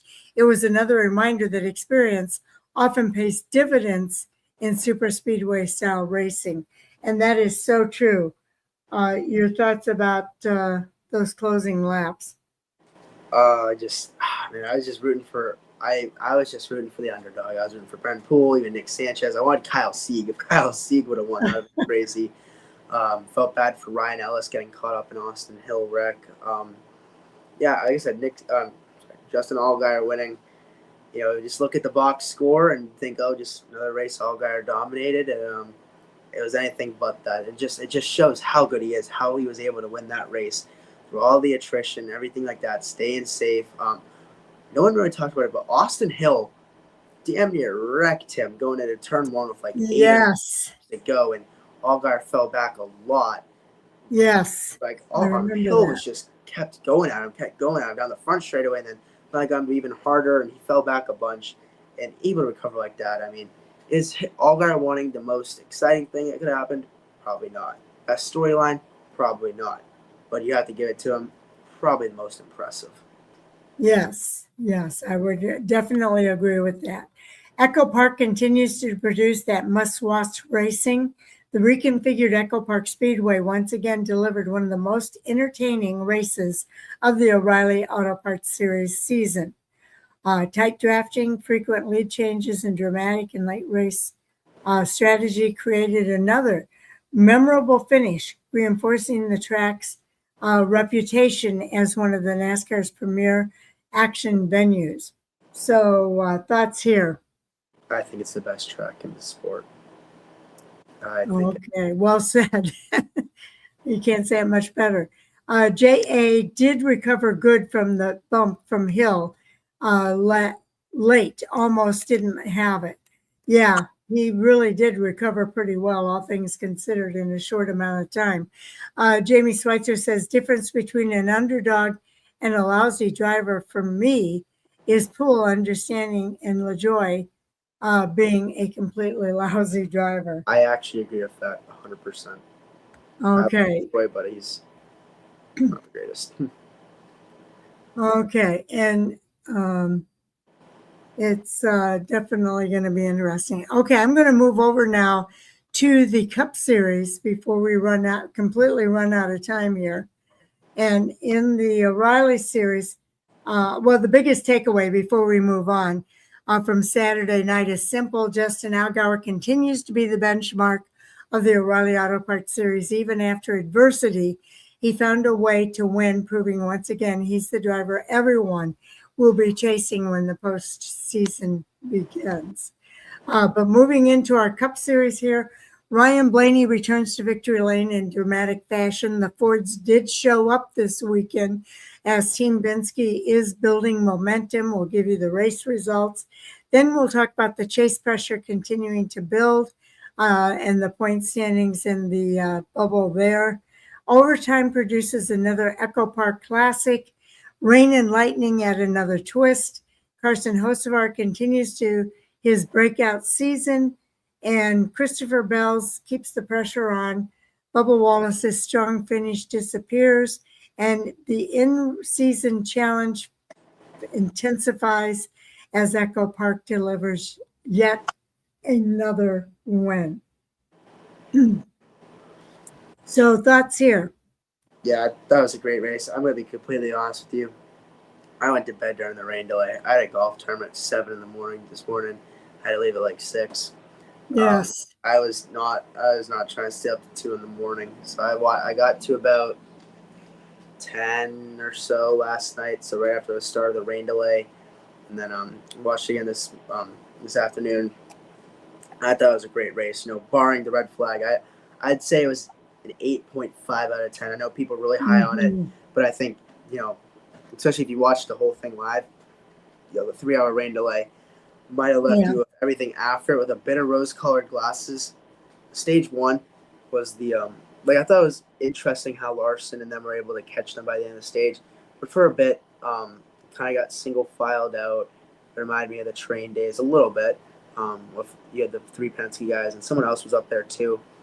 Um, yeah, I thought it was. I'd give it a 9 out of 10. It was a really great race. I don't think it was as good as Atlanta last year, where like half the field wrecked, and then you had the few cars at the end battling out. I don't think it was as good as that, but it was a great race. I'd argue one of the best races of the year, and especially the finish. There was just so much going on. Like I didn't know where to look on my TV. I had no clue where to look those last laps.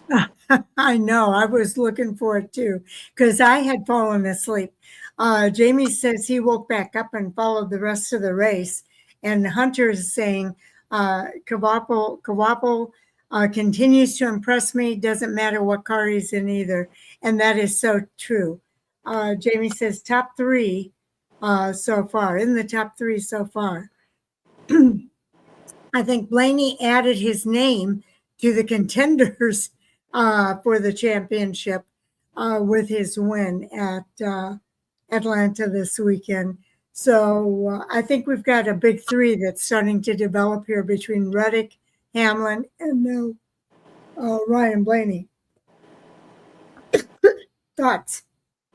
Yeah, the gap's still pretty good, but he needs to ride this momentum.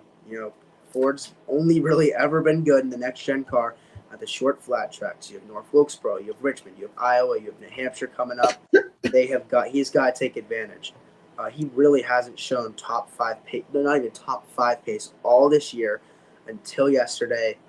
He's got to ride the momentum because if he goes back to doing what he's doing, I don't think there's a chance. He needs to start showing this win pace. I can't believe he's as close as he is in points with all the mediocre races he's had. Mediocre for him being like 10th, 12th place. I think at a point he had like 9 top 10s and 0 top 5s in like a stretch of races, which is just insane. But yeah, if he rides this momentum, I think it could make this, the If Hamlin he peaks versus at the right time, and Yes. it seems like he's building a peak pretty. Yep. Then you have Daytona, Talladega in the chase, Phoenix in the chase, Martinsville in the chase. This could work out really well for Ryan Blaney. We could be seeing another Penske championship. So we'll see what happens. Hunter says Echo Park is on his list of going to. I'd like to go to Echo Park and Lime Rock. Both of those are on my bucket list. Okay, so let's talk about Justin. Nope, we're in the Cup Series now. I've got to change my notes here.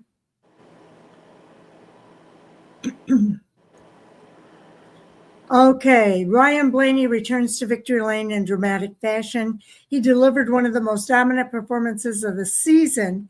He led 171 of 260 laps, swept both stages, and survived a chaotic overtime restart to earn his second victory of 2026. Despite brushing the wall late in the race, Blaney held off Christopher Bell and Carson Hocevar in a thrilling 3-wide battle to the checkered flag. I did happen to catch that on the highlights, the 3-wide finish there. That was exciting to watch. And I'm sure it's just too bad that so many people missed it because they were all gone to bed by that point. Jamie says Joey and Bell did the next-gen testing at North Wilkesboro, so Blaney may not be favored for that weekend. Oh, we'll have to see. Yeah, I know they're really good at sharing information at Team Penske, though. Joey and Bell are the last 2 winners at North Wilkesboro in the All-Star race, too. I'm really interested to see what Joey can do this weekend because I think this is his worst year by far. And I think he needs some positive momentum. And I'd be interested in what he can do because he won 2024 there in the All-Star race, I'm pretty sure. Yes, so definitely a track that I think is starting to develop. I know Reed is working on an article to talk about how the track has changed racing, even from the spring. It was a different type of racing in the spring race versus what we saw as far as racing here in the fall race, or summer race, I guess you would call it. They seem to be a little bit more strung out this time. Hunter says SVG impressed impressive finish, and Hocevar going from the way back to the front. I think in stage 2, he flew. He was flying through that field. And I, too, was happy to see where SVG finished. SVG is tearing it up. Yeah, in stage 2, Hocevar had that flat tire and had to spend like the first half of stage 3. His first, like, before like the first caution stage 3, he really hadn't gone anywhere. But by the end, he worked his way up throughout all stage 3 from the back to the front. That was impressive. It was very impressive. Okay, I'm going to put the results up here, and then we'll also cover the points. It almost looks identical. Okay, let's bring this up. I've got to be on that page for you guys to see it, so give me a minute. Okay, can you see it now, Ryan Blaney? Ryan Blaney leading the most laps in a super speedway race since Richard Petty in the 1964 Daytona 500. Yes. Getting 75 points, one shy of the max points you can get. And if I'm not mistaken, Cody Ware got the fastest lap. I'm not sure. We'll have to scroll down and see that. But one away from the max points. Blaney gets away. Christopher Bell, that broken wrist did not hinder him. He has done really well ever since about San Diego, getting second place here today. Yep, Cody Ware. No clue how that even happens. The Hurricane Hocevar getting third place. I picked him. We'll have to watch him race run the whole way across the field on stage 3. I will say a little gripe with TNT. Yes, I know it's like, Hocevar hasn't made many friends out there, and he's talked about he doesn't really have any friends. They really did like make it seem like, and I'm not saying it's not, but they made it like the whole world was against him. Like every driver hated him. Like they're saying, no one's gonna help him out here on this restart. Like, I don't know. Like, I mean, there's no way that, like, because I'm not, like he said, he doesn't really have any friends that he hangs out with. But, like, they made it seem like every driver in that garage can't stand the guy, which I don't know. Jamie's taken a lot of flack. You're talking about the pre-race interview with him? Yeah, I also found it funny. If you've noticed, Hocevar, at the start of some of his interviews, will kind of do, like, this rock, paper, scissors to the camera. Dale Jr. was like holding his hand, trying to stop him from doing it on the broadcast. Because I was watching it, because I've seen him do it a bunch. I was like, all right, we play rock, paper, scissors with him. And like Dale Jr. was like holding his wrist down. It was. I didn't catch that. That's a good catch. It was in the pre-race. It was a tough watch. Ty Gibbs, 4th place finish. He is underrated. People were writing him off about being a championship player. He legit could be. Yes, I don't think he's going to crack the top 3 in points. But he's 4th place in the race, 4th place in points. I'd watch out for Ty. Eric Jones continuing legacy success past the road courses, getting top 5. SVG 6th. He got out to that front row there towards the end, just had no help. Austin Dillon 7th. He was running up there all race in what I think was an ugly paint scheme, but he got a great run. Tyler Reddick consistent in 8th. Joey Logano finally finishes a road course. Super Speedway. Finally finishes one where he relatively ran. Gets 9th. Chris Buescher, Mr. Consistency, in 10th. Ross Chastain 11th. It's not going to help. He's on a train on a runaway track going down. It's not looking good. 11th doesn't do much. Hamlin finishes in the top 20 in a super speedway. About 5 years ago, that would have been a given, but not in the next gen era. Not in the next gen era. That's 12th.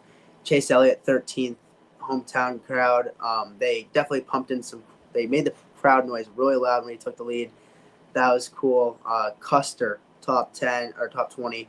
Nemechek top 20. Ty Dillon top 20. I would like to talk about Bubba Wallace. This I think is interesting. So he fenced Blaney. That was his fault. That was a dumb block. He admitted it. Yes, he went below the yellow line, but I think it's interesting. He really didn't gain a position, and he said, "Check the SMT data. I was hitting the brakes down there," and I think that call's gonna get overturned. I'm not the biggest fan of him. I don't really like the way he carries himself. Like, I think his interviews can kind of get a little like smug sometimes, but I mean, I will say this: he did not make a pass down there. It didn't look like. I think that might get overturned. I will say, I don't understand what he was mad at Ty Gibbs for. I watched the whole last stage over again, and like they made contact, like coming to the line, but like I don't understand what he wanted Ty Gibbs to do. Like not bump. It made no sense. I have no clue. It could be like the Zane Smith and Carson Hocevar thing when they were kind of pressing Zane Smith for why, you know, that accident happened. He said, I just don't like the guy. They were trying to look for, was there something specific that he did? And Zane Smith just flat out said, I just don't like him. I just find it weird. Like Toyota, like he made a diss about, oh yeah, we're supposed to be Toyota teammates. Ty Gibbs pushed him. He was complaining about like how he pushed him. Yeah. So I think that's it was close though. I think it'll be overturned, Jamie. But in the heat of the moment, I kind of it's all so close, and because what they're saying is they're not making the point that he made the pass past Hocevar. They're saying that because he went below the yellow line, and then when he got back up, he was able to connect with the run. That's where I think it gets up. I think it might get overturned, but I think it'll be close because they're not saying. I think that's a lot of people are confused on. They're not saying he made it past Hocevar like that. They're talking about when I think it was Gibbs got back to him, he was able to use that run because of how low he went under the yellow line. So that'll be interesting to see. Yep, great. I'm sorry, Hunter. I took the words right out of your keyboard. Yeah, he sure did. Bubba wouldn't have had the momentum he did if he didn't go below the yellow line. And although he didn't pass anyone, that's how he got side by side. Yeah, and that's something that has always been the case at Atlanta. And I'm sure they cover that in the drivers' meeting. So it was a terrible mistake for Bubba Wallace to make because he would have been up there contending, I think, if he had not gotten that infraction. That's also been a rule since before I was born. So yes, they all know that. He knew it too. He was. I guess he's carried away. Yeah. I think it's more of Ty Gibbs personally. Bubba secretly has an issue with. Oh, interesting. Why would he secretly have? Yeah, I don't know. Yeah, it was horrible for his points. Yeah, I agree. I don't know why he came out of that car so gung ho at Ty Gibbs, and like I don't understand. He was like making a diss about how he didn't help him, but he was pushing him the whole time. Yeah. Like right after Bubba came back up from the yellow line, he was pushing him. I don't understand what he was mad about. Sometimes I think it's a heat of the moment thing. Sometimes you're looking for a reason for it to happen. That's what I'm thinking. That's one of the reasons I'm not this fan of his. Like I don't like that because I legit watched it. I didn't know if I was like it's gotta be from the green white checkered, but I didn't see anything, so I watched the whole thing over again. The whole last stage, like maybe he's I agree, Jamie. Ty didn't do anything wrong, but he is pretty smug. I think Ty's been good ever since he made the Cup. O'Reilly, I couldn't stand the kid. Yeah. But he made the Cup. I'm like, I'm gonna give him a second chance. And I don't think he's been bad in Cup. Like his interviews in Cup, I think he's been very respectful. I think we are holding a lot of people hold Ty Gibbs. The statute of limitations is way too much. Like people are still treating him like he's been the same exact kid as he was when he got in like the scuffle with Daniel Dye when he was immature in 2020 when he was 17 in ARCA. Yeah, and that's true. That some of that does carry over, but and he has gotten better. I will say that. Hunter says Ty didn't want to let off Bubba at the end of the stage either. Why should he when there's points on the line? And that was the end of the race. He shouldn't. I mean, it's supposed to be hard, and everybody's going after exactly the same thing. So it's going to be hard racing there. Jamie says, I disagree, comparing himself to Christ and not going to meetings. Well, yeah, there's a little bit of that going on too. I know he didn't go to the meetings. I know that because that's what Chris Gale was saying. But the comparing thing, didn't that happen in Martinsville in the O'Reilly race in 2021? I faintly remember that. But I think it's happened more recently as well, where he's not going to the races. And the way it comes off is that he doesn't feel like he has to go. He should be exempt from that for some reason. No, the meeting things recently, but the comparison, I think he said in an interview after Martinsville in 2021. Like, that's the thing. Like, yeah, I mean, he was 18 years old then. I'm going to give him a break. It's been... Yeah, that's true. It's been 5 years. Like, you know what I mean? I think like we It's all time to forgive and forget. like Kyle Busch became, a fan favorite, and we, in what 2024 or 2025, people are rooting for him to get the win. We didn't want to see him do bad, right? Yep. But 2019, 2018, they all still hated him. They were all there. We all watched Chicago in 2018. Well, me personally, I was rooting for him, but everyone else couldn't stand him just as much then. So I think 5 years. I mean, I'd forgive the kid. I really don't think, like, in public, his interviews shenanigans haven't been as bad. Haven't been bad at all in Cup. Okay, let's cover the points now. Ryan Blaney. Oh, wait a second. That's not the points. That's the. But I can get there. Here's the points. All right, Ryan Blaney. That's not points. That's supposed to be standings. Okay, here we are. Denny Hamlin is still at the lead. He is now 24 points over Tyler Reddick, who is in second. And Ryan Blaney is now in third, and he's less than 100 points away. That's a race worth of points that he gained exactly that many points this race. So 65 points out of the lead. So I see Ryan Blaney as part of the big three this year with Denny Hamlin, Tyler Reddick, and Ryan Blaney. Then you go to Ty Gibbs, who is 126 points back. Chase Elliott in fifth rounds out the top five, 181 points behind the leader. Then you've got Kyle Larson in sixth, Chris Buescher in seventh, Carson Hocevar is in eighth, Christopher Bell ninth, and Chase Briscoe rounds out the top 10. But you've still got six other drivers that are in contention here with Daniel Suarez, William Byron, Bubba Wallace, Austin Cindric, and Shane Van Gisbergen in the top 15. Then it goes to Eric Jones, is the last driver at the cut line to be in the chase. Joey Logano is next in line here, just a few points back. Then Ryan Preece in 18th, Brad Keselowski in 19th, and Ross Chastain in 20th. The further back we go, the harder it is for these guys to overcome that points battle. Jake, your thoughts here? Yeah, I think the big three has been set, and now it's can Blaney get within striking distance. And we all knew it was going to come. Joey Logano is up to 17 points. It's inevitable. It is inevitable. I think it's guaranteed he's going to make the chase. I find it interesting. SVG lost a spot because of how many stage points Cindric earned. Briscoe is involved in that wreck in turn 3 in stage 3. Right. He goes down one. I think he went down 2 because Buescher and Hocevar both went up one spot. So he's not able to ride that momentum from Chicagoland. And Kyle Larson, I miss when we had the whole debate about best driver in the world.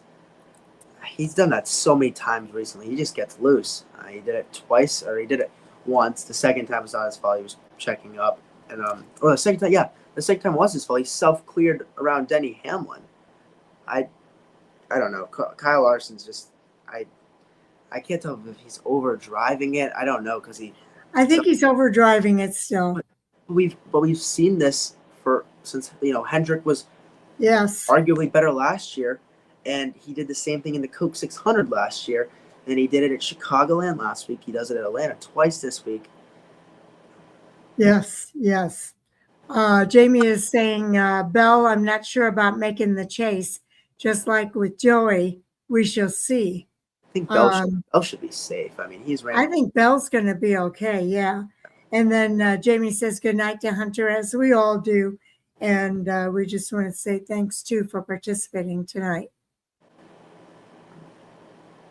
All right.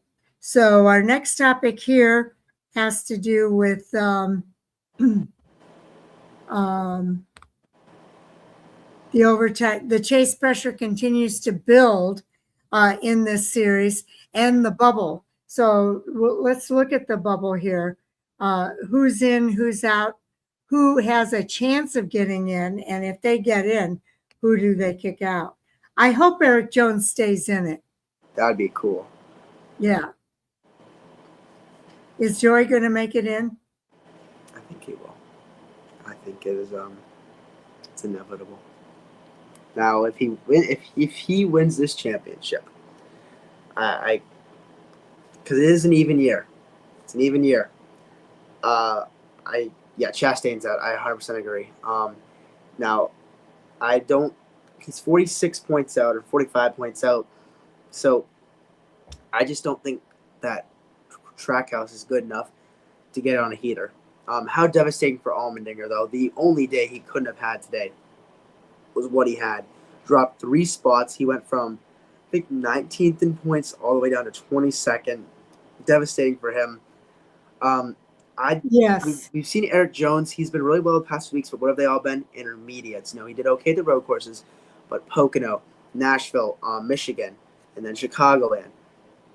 They've all in Atlanta. I know Atlanta's a super speedway, but all those like 1.5 mile tracks. I'm interested. Can Legacy keep up the speed at tracks where speed, like raw speed, is going to be a little bit more important? I'd love to see him stand. I realistically don't think he will. I think Logano's going to take it, and I don't think SVG is going to hold it. I think that Ryan Preece is going to get in. I don't think Brad is consistent enough. I think Ryan Preece and Joey Logano are going to get in, and that'll be 3 Fords to round out our chase. So who comes out? SVG and Eric Jones. I don't trust the Legacy.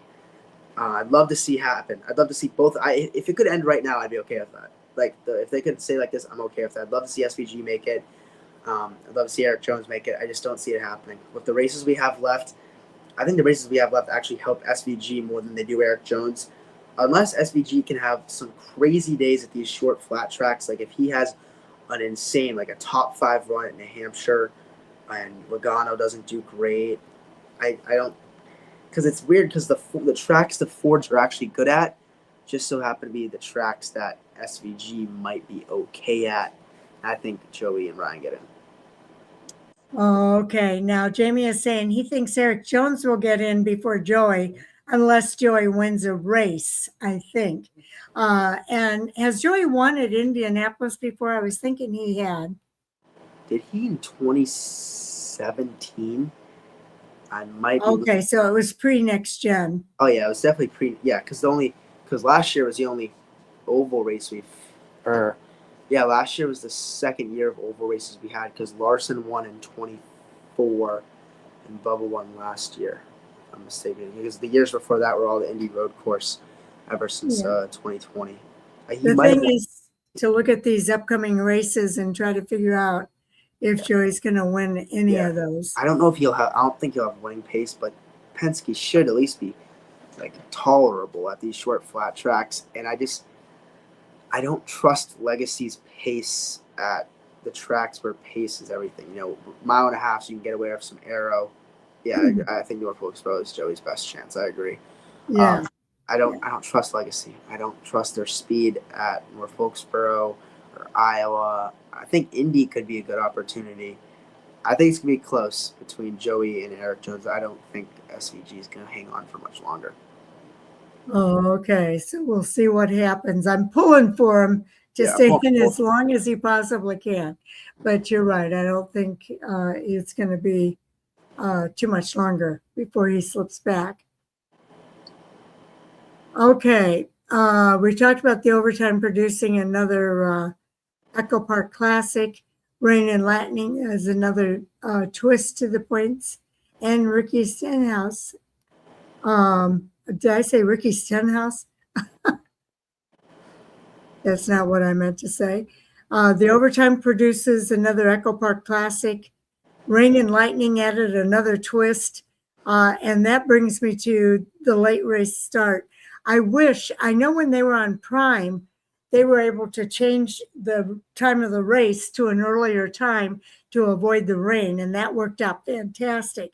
I had to ask myself, though, why they didn't do that at Echo Park, start the race earlier. I know it's network television this time around, and I know there's probably a lot of factors that go into that from a logistical perspective. But wow, we could have seen the finish of that race had they started the race a little bit earlier. What are your thoughts about that? It's cable TV. It's going to be so hard to do that. Yes, is Prime the best? Yes, but I would miss if we went unless we went like a full year with Prime.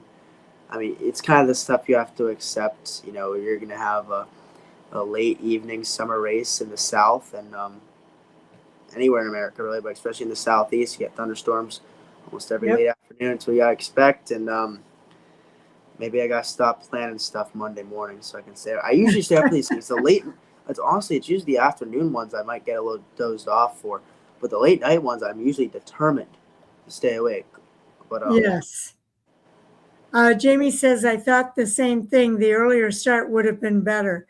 Yeah, I wish they could have started it earlier. I think it's the difference it's one of the advantages of having the streaming service. I know a lot of people dislike the streaming service, but there are some advantages to having that streaming service. He says night races should be better on Saturdays. Yeah, I agree. I like them on Saturdays, but I understand why we don't.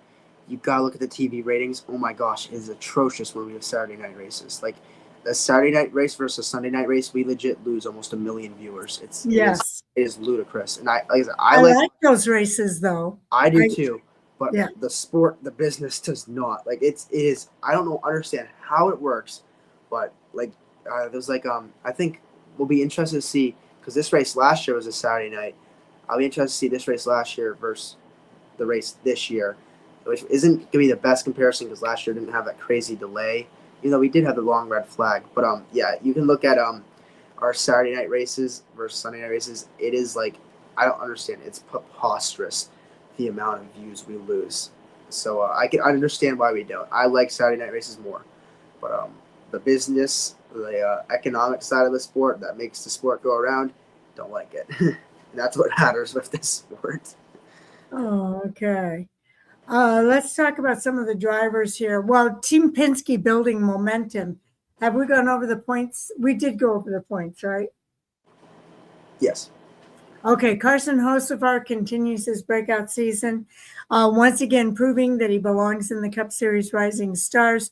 His third place finish came after battling with veterans throughout the race and putting himself in position to steal the win on the last lap. It was another confidence-building performance for Spire Motorsports, and it all would have been good and well except Ryan Blaney came up there and grabbed that victory at the very last minute there. Yeah, good for Penske. We've been waiting to see this all year, and at least they all relatively finished where they're supposed to. Yeah. But I do agree, Jamie. I like them better on Saturdays. It's just for some reason other people don't. Sunday night is rough because so many people have to get up and go to work the next day. And it's unfortunate because all of those people, myself included, missed a very good finish to that race. And it's really too bad. I thought they might go into the next day when, I would wake up and they were still in delay. And it really was kind of frustrating from that perspective. I actually don't mind races like that where we'll get postponed to the next day. I don't mind that. I understand why the teams and the tracks don't like it, but and the networks. But I'd rather have a race just I would rather have that race get postponed to Monday afternoon. So, Jake, let me ask you: is Carson Hocevar knocking on the door of a victory? Is he going to win soon? I think he's going to get another win by the end of the year. I think it'll be. Oh my gosh, I take that back. I think he's going to get really close again. I don't think he's going to get another one. I have a weird feeling, but yeah, this has been a great season for him. Like I said, I just don't like how TNT made it seem like not only does every driver not friends with him, but they hate him with a passion, and he's like this lone wolf out there. I think they overdid it, but yeah, the fans love him. Yeah, did you see what he did? Anyone who brought current drivers, active current drivers. Yes, I did see that. Give him one for free. I mean, he knows. It's awesome to see because he was a fan so recently ago that he's basically doing whatever he would have wanted his favorite driver to do. That's what he said on the pre-race show. He goes, I'm doing what I would have wanted my favorite driver to do when I was growing up, and Yes. it's awesome to see. Like, even if I don't like every move he makes, And I root for the guy. I want to see him win. I want to see the he, celebrations. he really enjoys the interaction with the fans. It was very evident when I saw the crowd that was around his hauler in the garage last week at Chicagoland.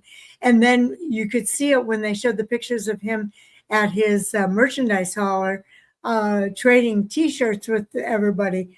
Those lines were big. I think he's gaining a lot of fans in this series. It's crazy to watch. It is. Christopher Bell keeps the pressure on. He finished second after spending much of the race chasing Blaney. Bell continues to be one of the most consistent drivers in the series and remains a major championship threat heading into the next phase of the season. Is he a threat? It seems like he's not as good at closing as I would like to see him be. Yeah, he's had a bit of an off year this year. Him and Chase Briscoe had an interesting start to the year, and they're both kind of starting to come to life now, which is weird because Hamlin and Gibbs fired off from the gun. Yeah, I mean, he's done really well after the broken wrist. So, I mean, I think he's doing all right. I don't think he's going to even come close to the championship this year, but I mean, he's recovering, like not physically, but he's recovering on the track. Yes. Like better than I expected. I didn't expect him to be running so well. I didn't expect him to get top 5 at Sonoma, nor did I expect him to get top 5 at the next 2 races, at second in the next 2 races after that. So I think he's doing more than what any of us expected him to do. And like I said, I know his team, their goal was to win a championship and compete for that. But I mean, it was an off year. I don't understand why. Because Briscoe, he had the exact opposite, or Bell had the opposite problem last year. He fired off insane. Won Atlanta, Coda, and Phoenix. And then Briscoe's had the same thing last year, but they just don't fire off as quick. But I think he's done everything he's needed to do since his injury at Michigan. Yeah, I would agree. Jamie says it was obvious that Carson has a lot of respect for Blaney, which I really appreciated. Yeah, that was very cool to see. I know I was nervous. I was pulling for Blaney to win that race, and I was nervous when Carson was there. But I think it all worked out great. Daytona win for Carson, maybe. We'll have to wait and see. That would be the second coolest thing. Did you get to watch the Dale Jr. download that he was on? No, I did not. He talked about what he would have done if he won San Diego. Remember, Heim got into him.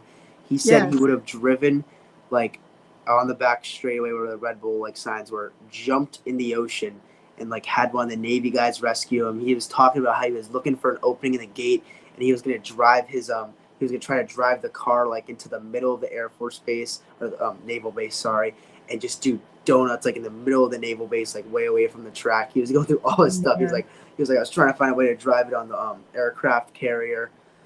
Wow. Carson, I hope he starts winning more because I want to see all this stuff start to come to life. I can only imagine when there's a pond at Daytona he could jump in. Yeah, and I agree with Jamie. He is a very positive person. And he also mentioned in that pre-race interview how he really reaches out to kids. He sees himself in the kids at the track, and he says he especially goes to the ones that are maybe a little timid about getting an autograph. So he tries to break the ice with them a little bit. And I thought that was really cool. He's a person who has empathy for other people, and I do like that about him. He told a story about when he said the one driver he couldn't get the autograph of, he saw Dale Jr. walk by when he was a little kid, and like the one time in his life he froze. Like he was just so intimidated by Dale Jr. He never even got to ask him for the autograph. Oh, man. Yeah, that's exactly what he watches for. And then Jamie says he's a positive person, and he is injured but doing well. Bell is improving. He will need to keep consistent to make the chase. That's Jamie that says that. And yeah, he's doing remarkably well with his situation and his cast, Jake. I think he's still going to be a contender.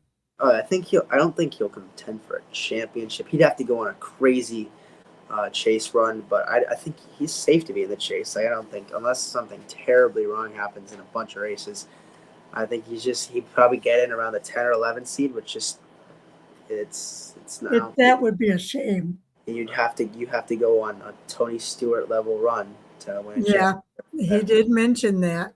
He did mention that. Okay. Next up, we've got Christopher Bell, keeps the pressure on. He seems to be Mr. Second place guy.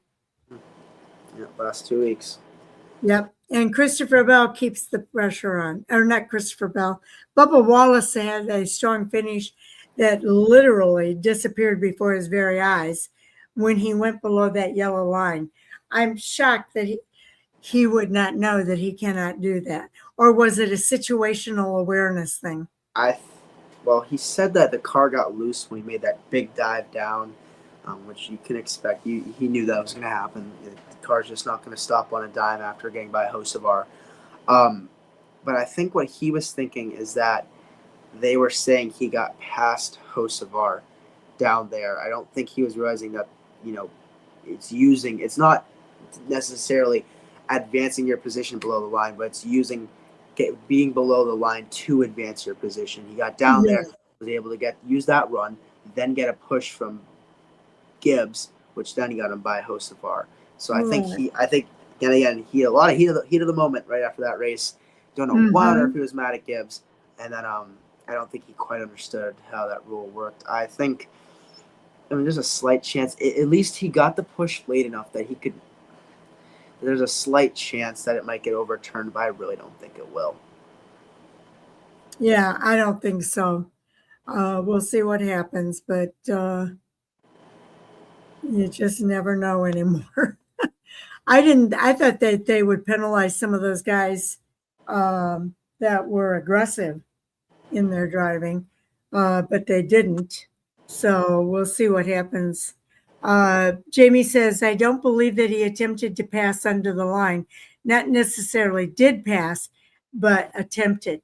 Yeah, it didn't matter whether he attempted to pass or not. It's a black and white rule that says if you go below that line, you're going to get penalized. So he says, and then owned out of passing. It's because you have out of passing. Yeah, you can go down there. You just can't advance your position. And like I said, NASCAR is gonna make the case that him going down there allowed for him to get the run off of Gibbs, which then advanced his position. Well, I don't know. I'm hearing two sides on that. I'm hearing it doesn't matter if you advance or not. The rule is you can't advance underneath the line because you can end up down there. I've seen, I think it was Talladega 2 years ago, someone got pushed down there with a run and just backed it off, lost a bunch of spots. But yeah, you can go down there. You just cannot advance your position. Using below the line to advance your position. So whether that be going down there and getting, like if he had gone by Hocevar, or going down there, kind of staying back, getting back up, and using that run from Gibbs. And it's not going to help his case either, as Hocevar left more than a lane down there. Nothing's going to work for him. No. I find it hard that he'll ever get it overturned. Well, it's going to be interesting. That's for sure. And I would watch for news on that either tomorrow or Wednesday, because I know Brad Moran is going to be on the morning drive on Sirius XM, and they're going to be asking him about the late start and was there anything they could have done to get an earlier start to that race. That's going to be one of the questions, but it's also this thing with Bubba Wallace going below the line. So we'll see what he says on Sirius XM tomorrow. Another thing that we're dealing with here in this series is that in-season challenge. And the in-season challenge really intensifies because at Echo Park served as another key round in that in-season challenge.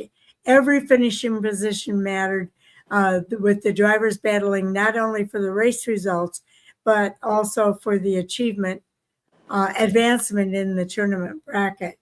So it's getting, I know in our league, My reign is over because I have very few drivers that are even eligible, and my championship pick was out in the very first round. I think Chris has the best chance of winning in our Fan for Racing, Wanted Nation, and Race Chat Live in-season tournament. I unfortunately was not able to make one. I could not get it to work. I was trying to get the link in the thing. I couldn't get it to work. I don't know why. Well, what some people did is they just wrote it in on a paper. They printed it, wrote their answers in, and then continued on. Jamie says, I picked Blaney to win with 222 laps led total. He may have surpassed 222 already. Yeah, I think so. So, yeah, Blaney is a good choice. I went with Reddick, and Reddick was out in the first round, so that kind of ruined my bracket right from the get-go. Yeah, I had Blaney, but with like 150. I think he got that in that race alone. But yeah, I didn't expect him to lead that many laps. That was insane. Okay, and Echo Park delivers again. Do you feel like they did deliver again at this racetrack? Because whether it was photo finishes, drafting battles, strategy, or overtime drama, Echo Park continues to cement its place as one of NASCAR's premier entertainment venues. Sunday's race featured nearly everything fans have come to expect from a Georgia oval. Speed, unpredictability, and a finish that wasn't decided until the final few hundred feet. And that is so true. There were 3 drivers who I thought could have won at the very last. Yeah, for sure. I mean, but if it wasn't for Reilly being a caution fest towards the end and then the big rain delay, this arguably could have been the greatest weekend for a NASCAR track, at least in my lifetime. Yes. The only things that would happen, sure as heck weren't the track's fault. It was O'Reilly guys being a little inexperienced with the effects of aero, and then Mother Nature.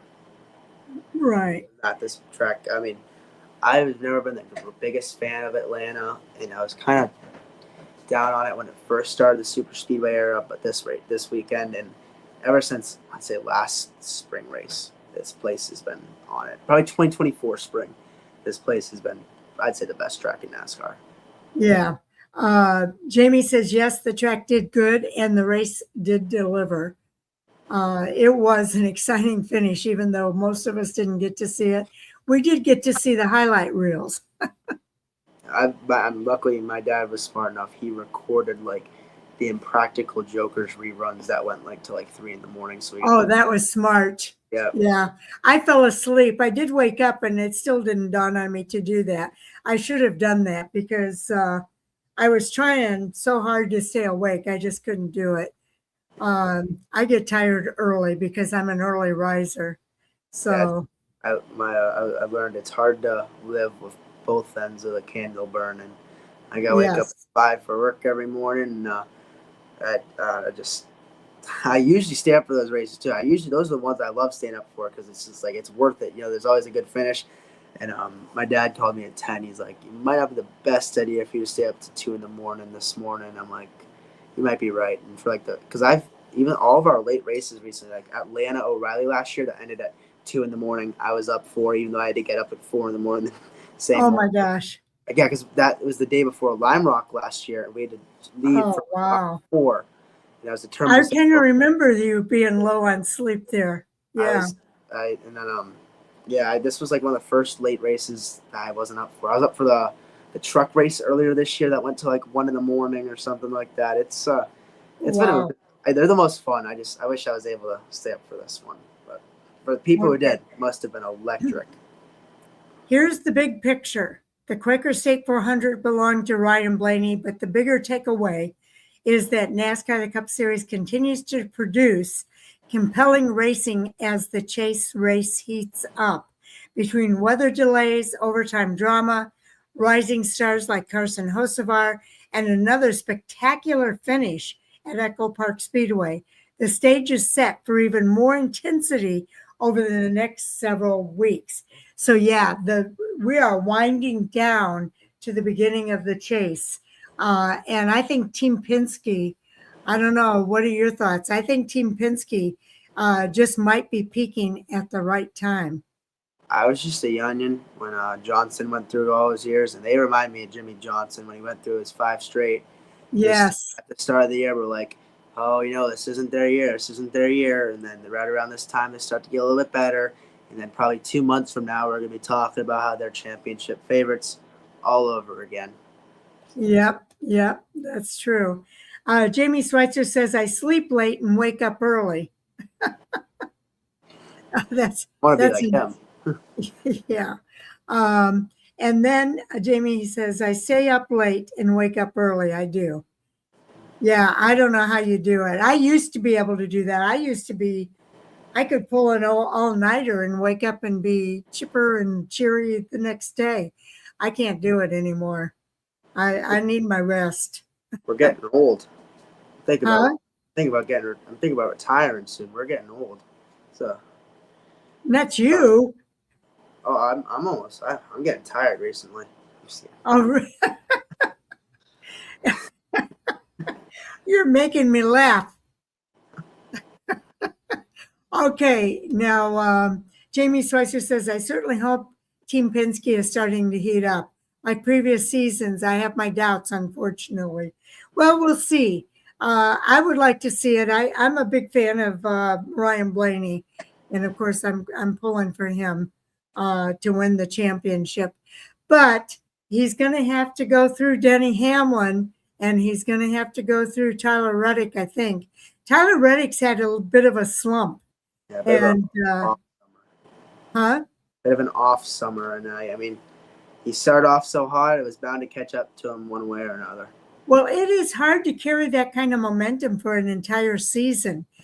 So when you start off really hot like that at the beginning, it is very, very hard to maintain that for an entire season. None of this has been his fault. Michigan, he was caught up in the host of our stack up on the restart.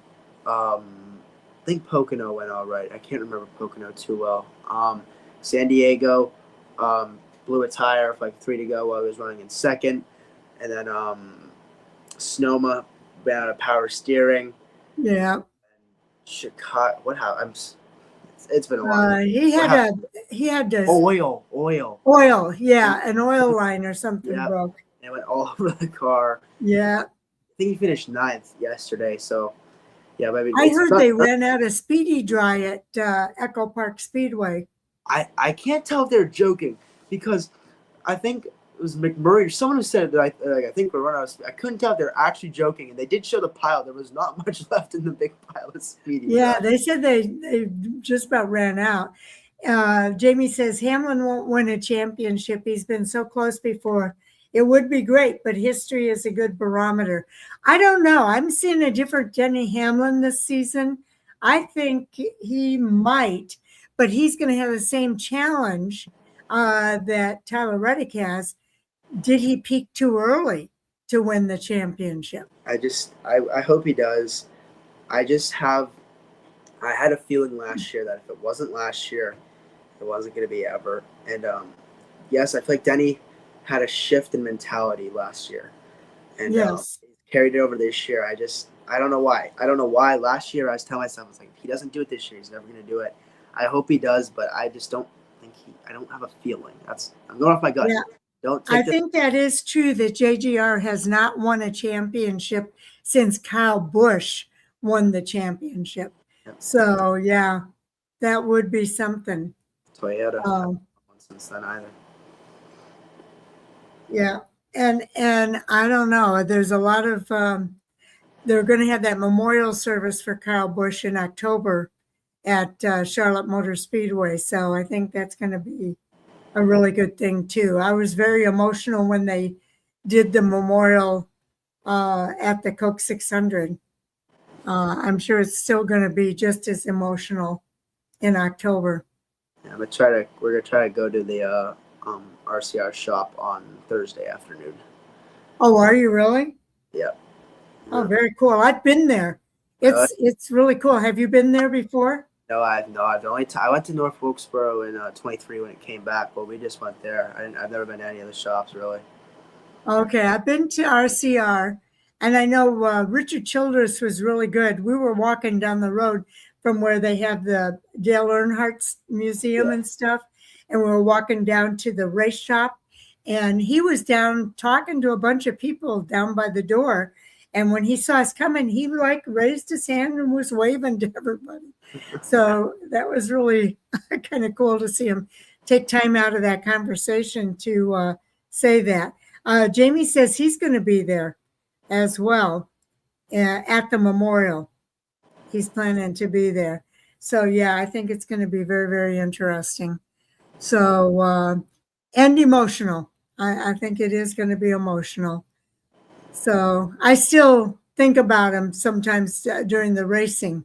Like, I thought about him with Austin Hill driving that 33 this week, that he was driving Kyle Busch's car, even though it's got a different number on it. He was running good too. He was in the top 10, top 12 for a while. When he got involved in that wreck, he was, I think, 12th. Yeah, yeah. So anyway, he's going to be missed for a long time, I think, in NASCAR. But Jake, I want to say thank you so much for stepping in. Both Jay and Reed were out this week with different commitments. So I was glad you were able to step in and help us out tonight here on Hot Topic Sound Off. Jamie says, what would Kyle have started? What do you mean?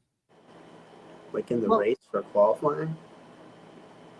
I don't know if I understand that. Yeah, I think, oh, here, he says, I think of Busch when I think of the schedule. And he says, thank you very much, sir. He's saying thank you to you. You bring up some very interesting topics. I'm interested to see what you meant by where would he have started. Are you talking about the race? I have no idea. Oh, the races he would have ran. Yeah, I know. He was on a losing streak. He was on a winless streak in Cup Series. And I just can't help but think maybe he would have won some of these races. I think about Chicagoland. Yeah. I really wonder if he would have won at Chicagoland. All I wanted as a Kyle fan was one more win and a truck championship. That's all I wanted. Yes. I wanted one more win. I didn't care where it was. I don't care how it happened. I wanted one more win and a truck championship, so we'd be the first ever to do that. That's all. I think all of us are going to have that feeling for a long time. The polls he would have got, yeah, I think it would have been there because he was starting to show some improvement there at RCR. So anyway, what could have been, could have, would have, should have, but we will miss him for a long time. So with that, I think we're at the close of our night here, unless you've got something more you want to say, Jake. I'm all right. This is an hour and a half quicker than the last time I was on. So yes. So let me go into our closing monologue here. Again, thank you, Jake, for stepping in. We do appreciate it. And I think he's going to help me with the previews this week as well. So I really appreciate that. Another incredible weekend of racing is in the books. And if this season has taught us anything, it's that momentum can change in a heartbeat. And that is still true as we wind down the season. Congratulations to the winners who made the most of the opportunities. And for those who endured difficult weekends, the next race always offers another chance to bounce back. And I think of Bubba Wallace in that regard. That's one of the things that makes NASCAR so compelling. Every week brings a new challenge and another opportunity to rewrite the story. Thanks for spending part of your evening with us here at a Hot Topic Sound Off. If you enjoyed tonight's discussion, please give us a thumbs up, subscribe to the channel, and click the notification bell so that you never miss our race previews, fantasy reports, interviews, and weekly NASCAR discussions. We'd also love to hear from you. Share your biggest winner, your biggest wrecker, and your thoughts on what comes next in the comments below. For everyone here at Fan for Racing Radio, thanks for watching.